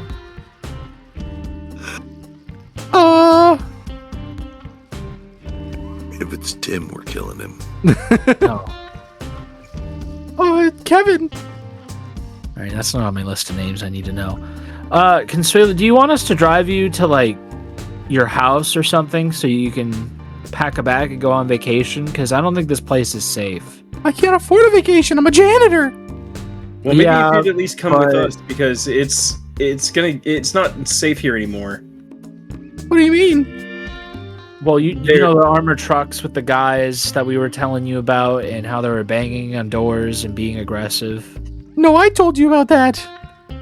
Well, we saw them and they were beating the crap out of old ladies in the streets, and I don't think that you're safe. And they were taking and dragging families out of their car. I then pull out my bullet casings that I have for evidence. Yeah, they were also shooting guns. It was kind of scary. I mean, if they were doing all that in the town, then what would make you think that I'm safer in there? Well, I don't. That's why I want you to pack a bag and get in your car and then go on a vacation I elsewhere. don't have a car. I'm a janitor. You don't have a car? I'm a janitor. You think I can afford a car on a janitor's salary? How do you get to work every day? The bus. You guys have a functioning bus in this small town? Yes. That's You why I do a showed lot of up. things. Take the Well, bus yeah, out of I figured you showed up by a Greyhound bus, not like a city bus. We have one bus and it goes back and forth through both sides of the river. Oh, that's very nice. Leave this place, Yeah, what he said. Consuela. And then I You know what? Take all the money from the till. I don't think anybody's gonna notice because there's no one around. Stealing is a sin. It's not stealing. It's a donation from the town. It's a tax write-off. I'm getting very mixed messages here. Don't. You're I'm fine. passed out. Snoring. Why is the mayor's room so messy? She wouldn't know. She was behind the red thing. Why is the mayor's room so messy? The mayor's room is messy. Oh God. Oh no. I'm gonna get fired for sure. She runs down the hallway into the mayor's room. Get her out of the town. You can see her like down the hallway. She'll pass by the door and you can see she's clearly like panic cleaning it, but it's so messed up that she's like in her depressive state. She's like, oh my God, I'm never gonna get this done. We gotta comes back and sees us. I'm so gonna be fired. Then I'm not gonna have a job. Then Kevin's gonna be a homeless jackass, and I'm gonna be there with him in the cardboard box. Oh my God. So, you're not going to have to worry about that, because we have a new job for you, alright? We're making a new story, and if you can make it entertaining enough, maybe we'll go ahead and give you a pitch so that you can go ahead and kick Kevin out to a cardboard box so that you can have the fancy, luxurious house in California. What? What do you mean by story? What? I take a drag of a cigarette. I'm starting to hate the press more now.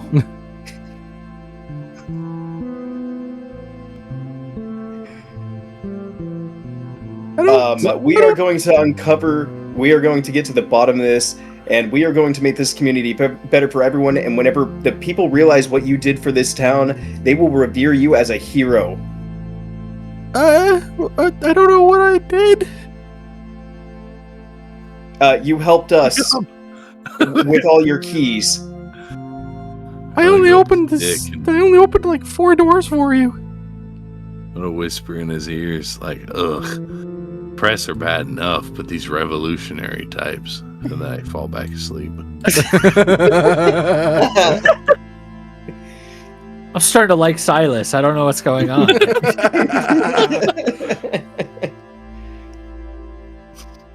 Anyway, we have to get going, so come along now.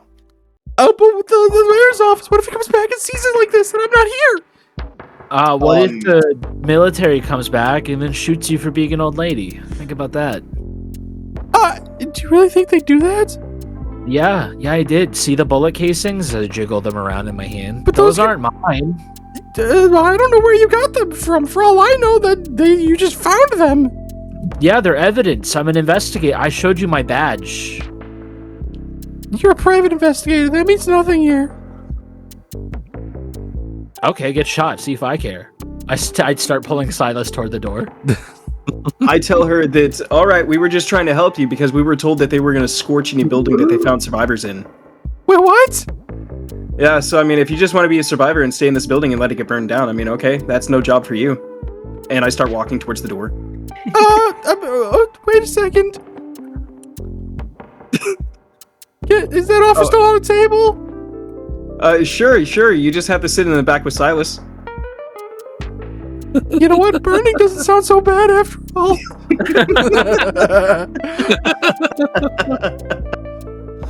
I only stink because we are in a dumpster. I swear. She follows you. Hell yeah. This is the second most dysfunctional group I think I've ever been a part of. So you guys head back out to the parking lot, and the same vehicles are still out there. The same everything you noticed earlier are still the same. So you all pile into Dick's car, and you're taking Consuela home. Consuela, which way is your house? Point at it on the map, please, as I hold it up. She gives you direction, and it's like right here. All right, it's on the way, guys. We can go to the farm and to Consuela's house. I then start the car Is after her making sexy sure. brother waiting for us at her house? No, there'll be sexy farmers at the no. farm. Fine. Can I ask if there's I any will like wait for prominent us. buildings or businesses as well while we're on the way? No, this mostly looks like a residential area. It's mostly just houses. Also, I'd ask her to point out where the nearest police station is. Oh yeah, we can have her mark stuff on the map. The police station is up in the northern part of the town across the river. All right. And she points at this building. I look at the reporter and I look at the priest and I go, "All right, let's discuss. I'm still investigating this drug ring. I don't care about this blue fog stuff. Everything that we've encountered so far has made me hate this place. I just want to close my case and go home, to be honest. So we can bring Consuela home, and we can either go to the police station or we can go to the farm."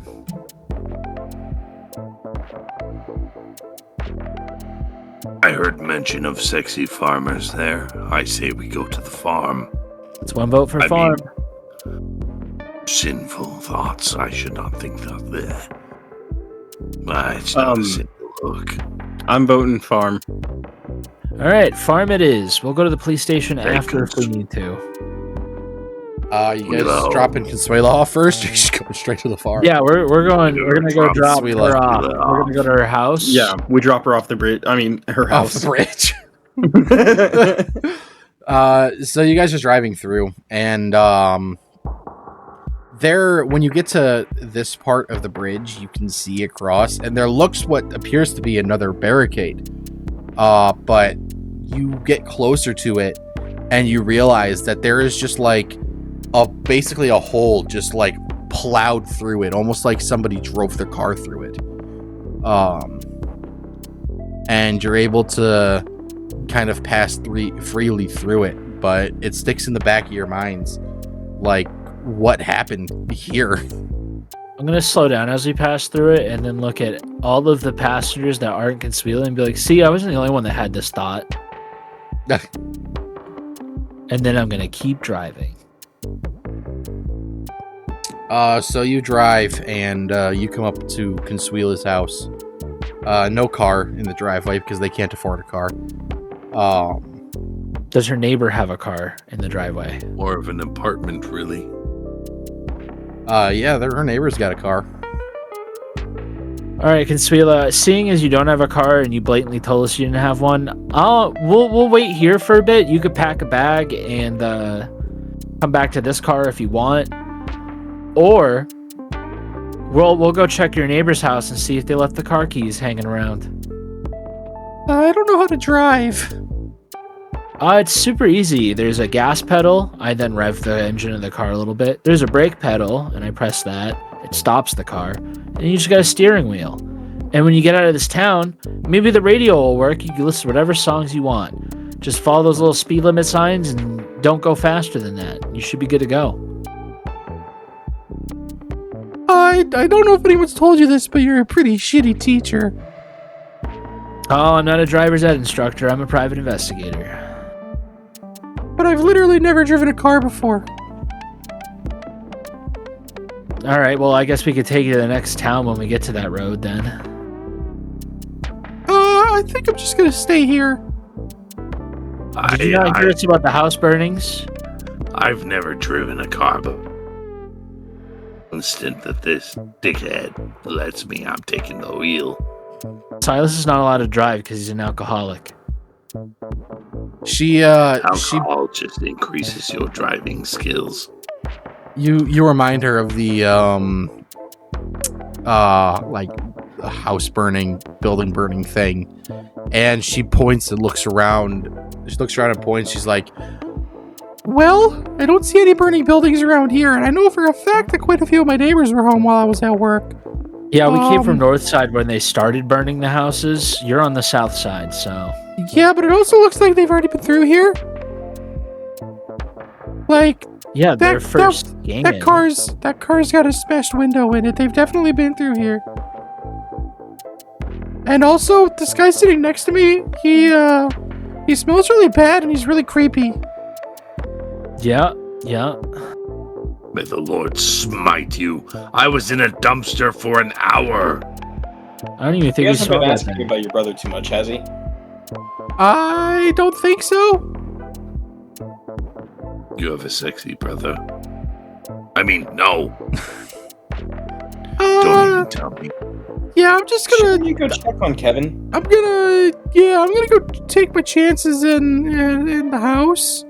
I then pull out the pocket watch that I have as evidence, and I start looking at it. I'm like, this is taking a while. Can we hurry up? She gets out of the car and heads into her house. The second she gets out of the car, we floor it and start moving towards the farm. Okay. You leave her. Yeah, she pretty much made it known that she does not want to join us further. Not knowing if she's on her own or not, you take off. Nope. Yeah, she's fine. We hear a gunshot in the distance as we leave. She said she'd take her chances. I offered her a free ride out, and she doubted me. Yep. So you leave Consuela's house and you follow the map, and it's you look at the map and you get the hint that it's going to be a fairly decent drive to get to this farm, the Stanford farm. It's probably about 10-15 miles out of town. So you're driving, you get out of the residential area and you start coming through, you start going through all of the cornfields, and some of these farms are growing like wheat and stuff like that, but it's primarily corn. Let's take note of any potential gas stations we may need to stop at any point. So far you have not seen any on this road. Alright. And as you're driving, I need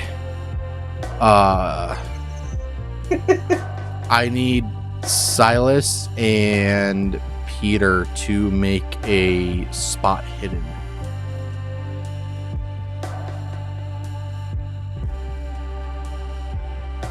Wow, what do you know? You really fucking suck at spot hidden, don't you? Yes, I succeeded. All right. I spotted the hidden. So, Peter, you're like super busy looking over, going through your notes and looking over Dick's notes and seeing if you guys came up with different theories for certain things. Silas, you're sitting in the back all alone.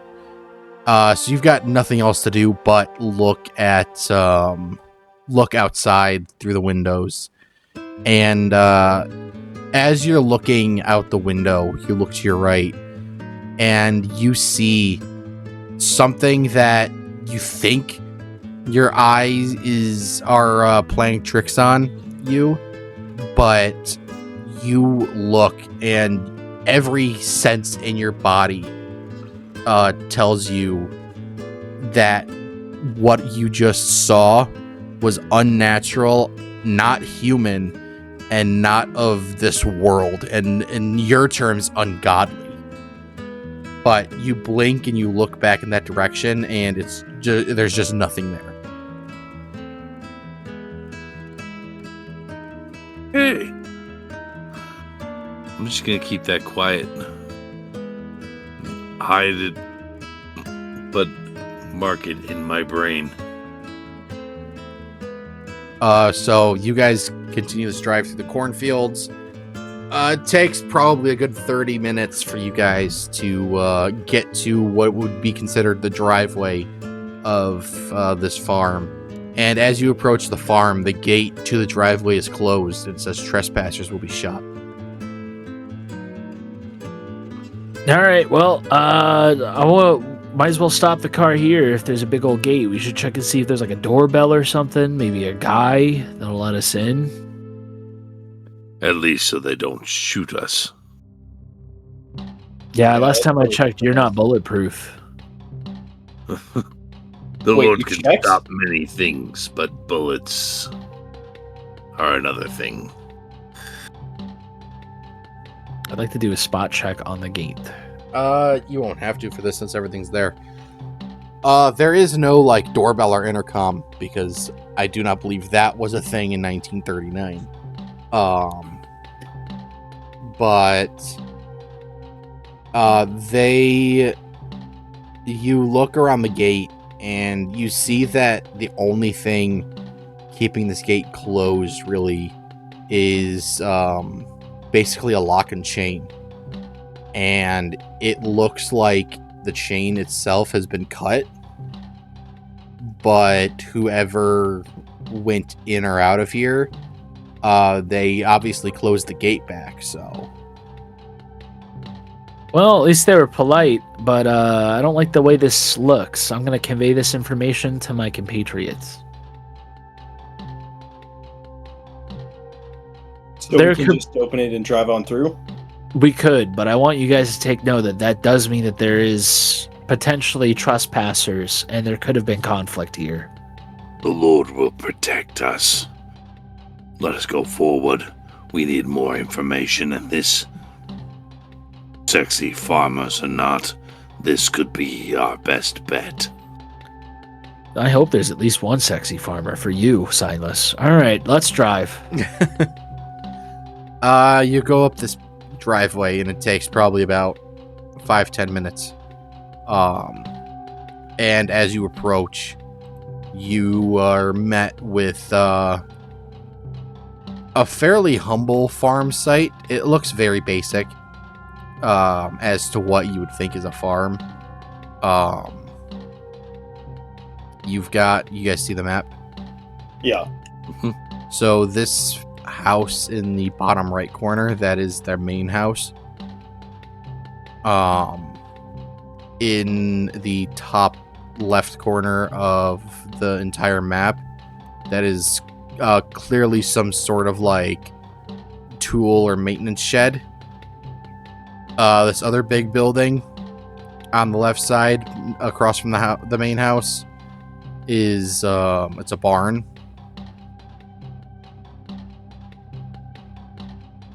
This is the shed up here. This big building right here is a barn. Oh, I was looking at the wrong marker. And then this stone building here looks to be some sort of silo.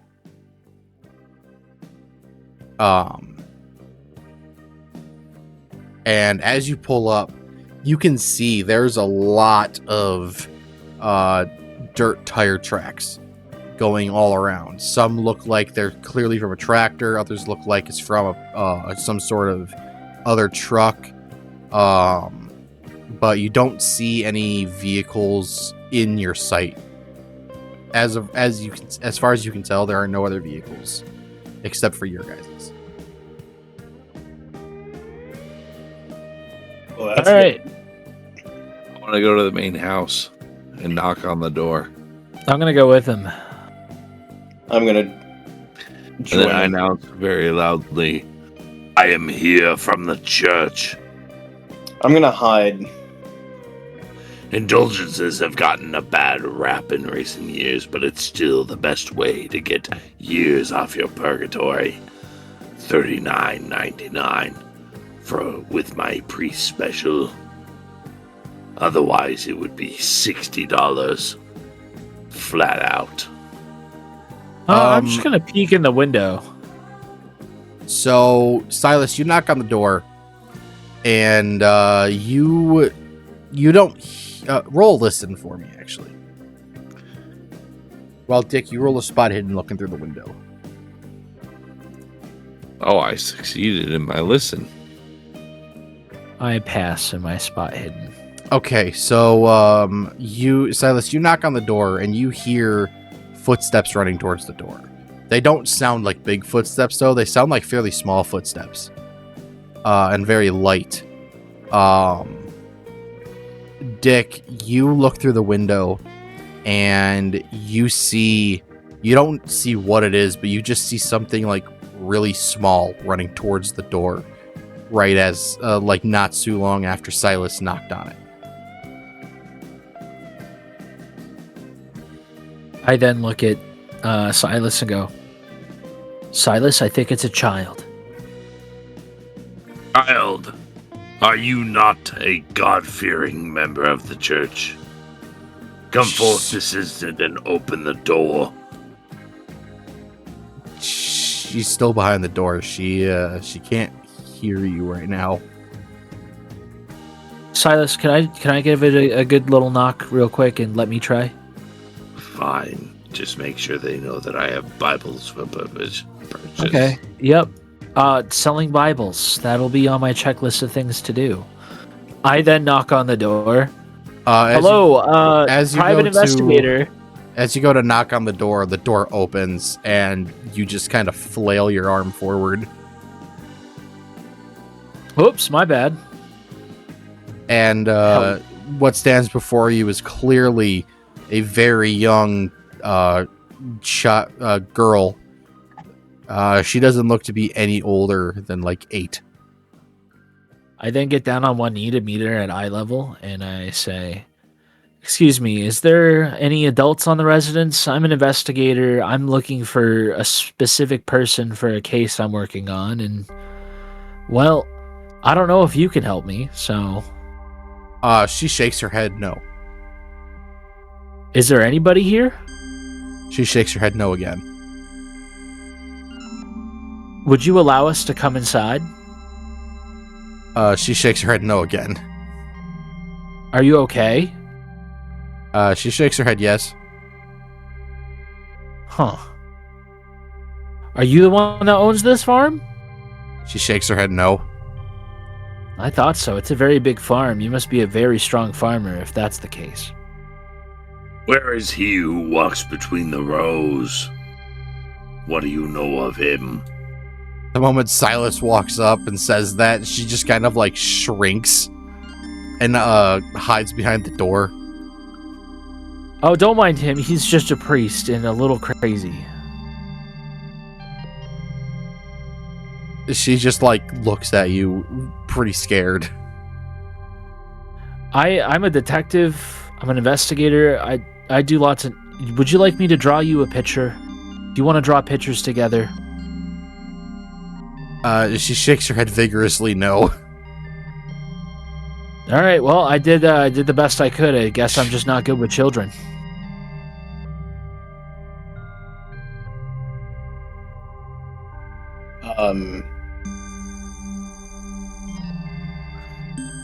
Well, this seems like a dead end. Are you hungry, small child? Have you eaten recently? She shakes her head no to have you eaten recently. Are you hungry? She shakes her head yes. If I make you something to eat, would you let us inside? She thinks about it for a second, and she's clearly contemplating the pros and cons of letting complete strangers into her house. But eventually, she shakes her head yes. All right. And she opens the door kitchen? more. Show us where the kitchen is. She points towards the kitchen. All right, I go in the kitchen and I do a spot check on all the cupboards. I'm actually going to go wander off towards the barn. They're pretty full. The cupboards are pretty full. They you didn't even need to roll spot check. You just open the cupboards. I want to know what's good for kids to eat. Do they have any macaroni? Yeah, do they got macaroni? Yeah. All right, I start preparing macaroni. Looks like they've got some fresh cheese as well. I start grating the cheese into the macaroni after boiling it for 7 minutes to 8 minutes, as instructed from the back of the box. Can I listen or look around to see if there's just anyone else around or signs of there being more than just her? Yeah, you can look around. I then add a quarter cup of skim milk and 2 tablespoons of butter. You look around, and it's pretty clear that there was like you see multiple bedrooms that have been used clearly some of these beds were too big for this child. And you can definitely tell that at least at one point there, and maybe still now, there are or were adults in this building, in this house. I then put the mac and cheese in a bowl and grab a spoon and a fork, I set them on the table and present them to small child. Where's the protein? It's in the cheese. The cheese is under the sauce. I swear to God. Can I ask her if there are any farmhands that lived on this farm or live on this farm? She just looks at you and like kind of shrugs, and then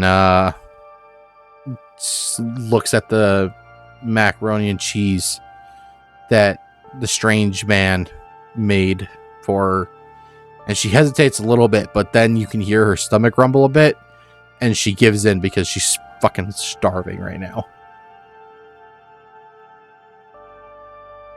I then sit down at the table too. I want to loot the room. Well, not loot the rooms, but I want to go look at the rooms if I'm able and see if I can't find like any notes or IDs or names. Yeah, roll spot hidden. Ready for me to fail? Yeah, you don't really find anything that would identify anybody in this house. All right, little girl. I fed you some food. Do you think you can answer some questions for me? You don't have to say a lot. You could say yes or no, or just keep shaking your head. She kind of shrugs at you. All right, fair enough. I'm gonna start asking. Did a bunch of bad men come and take everybody here? She shakes her head no. Do you know where all the people that were living here went? She shakes her head. She kind of thinks about it, and then she shakes her head yes, but like, yeah, roll psychology on her. I pass really good. Yeah, that's a super success.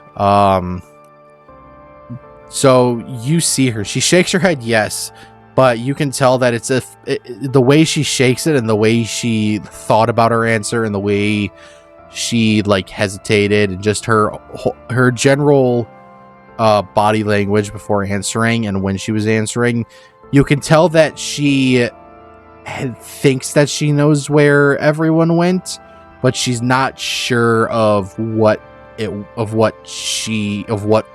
that place was.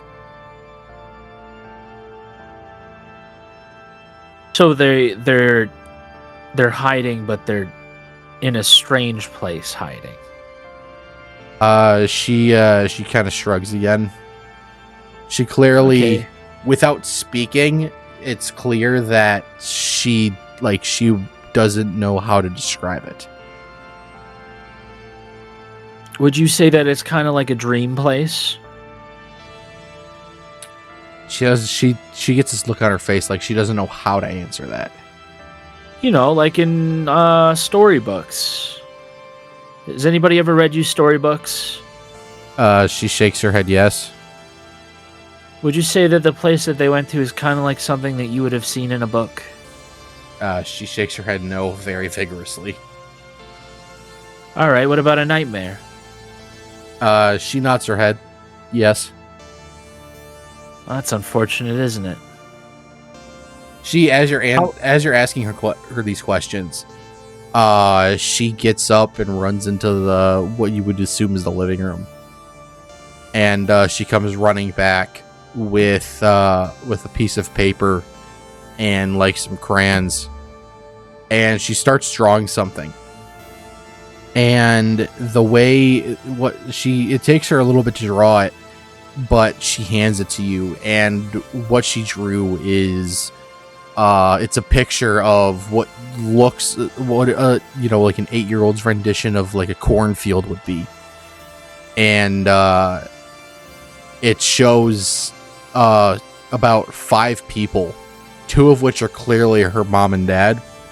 You could tell that just by the way like she drew them differently, because everybody else looks exactly the same.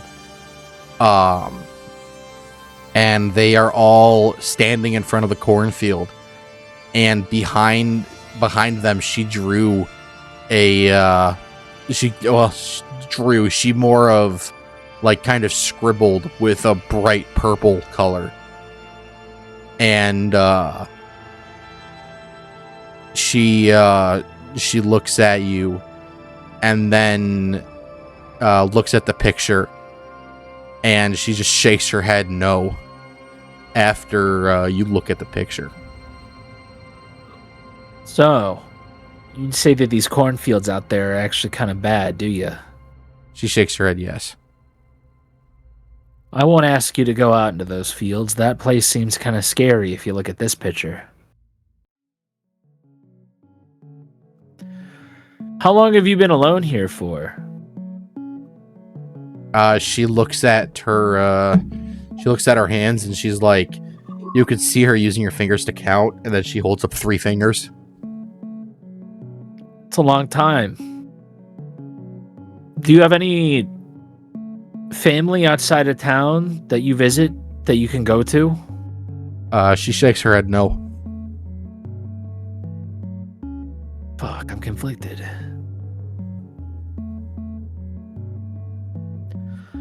Alright. I can't just leave you here by yourself, but I'm not going to ask you to come into the cornfields if I go out there. That seems kind of messed up, doesn't it? She shakes her head yes. Yeah. Yeah, she shakes her head yes, and then she jumps off the chair and like tugs at your shirt, and then like points as to follow her. All right, I follow the small child. She leads you up the stairs, past where Peter is, who's looking through all of the rooms right now, and she takes you to what is clearly her room, and she runs towards the wall. And as you look at the wall, you can see that there's a little bit of an outline, like the wallpaper on this part of the wall. You can see there's a bit of a crease in there, and she goes to her nightstand and opens the drawer and grabs this little, like, not really like a key, but she grabs it and she sticks it in this little hole and twists it, and then she pulls it open, and the wall, there's a door that leads behind the wall, and she's got this little like secret area that it's clear she comes in here to like do like secret tea parties and stuff like that with her like stuffed animals and dolls. But it's very clear to you that she's pointing out like she can hide in here while you're gone. Okay.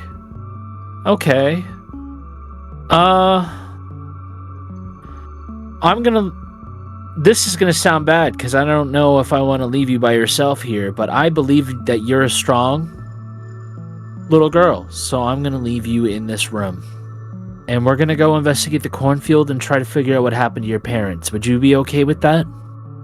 She nods her head yes. I'm gonna try my best to bring your parents back. She just kind of like looks at you with like some sort of hope. I have one more question before I go. Do you recognize the name Evan or Joshua? She thinks for a little bit, and she doesn't answer. It's pretty clear that like she might know them, but she's also 8, so it's very possible that she just doesn't have very many, or maybe even any interactions with those two, because they are just seasonal help. So it's possible that she's met them, but she just doesn't remember their name, or she's just never met them before.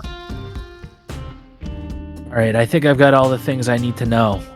You stay in here, you be safe, you're strong, and we'll be back. As this is all going on, Silas, you're going into the barn. I am peeking in the barn. Barn door is actually cracked open. And I peek in it. You look in, and you don't really see or hear anything.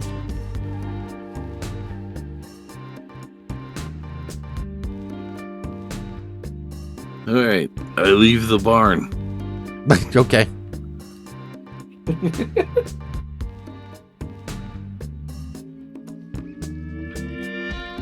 Nothing in the barn, guys. You hear, I then walk you past- hear Silas shout that from outside. I figured as I much. pass out from the effort of screaming it. I walk past Peter and I go, "Come on, we gotta go into the cornfields. Don't ask. We gotta bring Silas too, because he always talks about things in between the rows." Okay, but you're carrying him.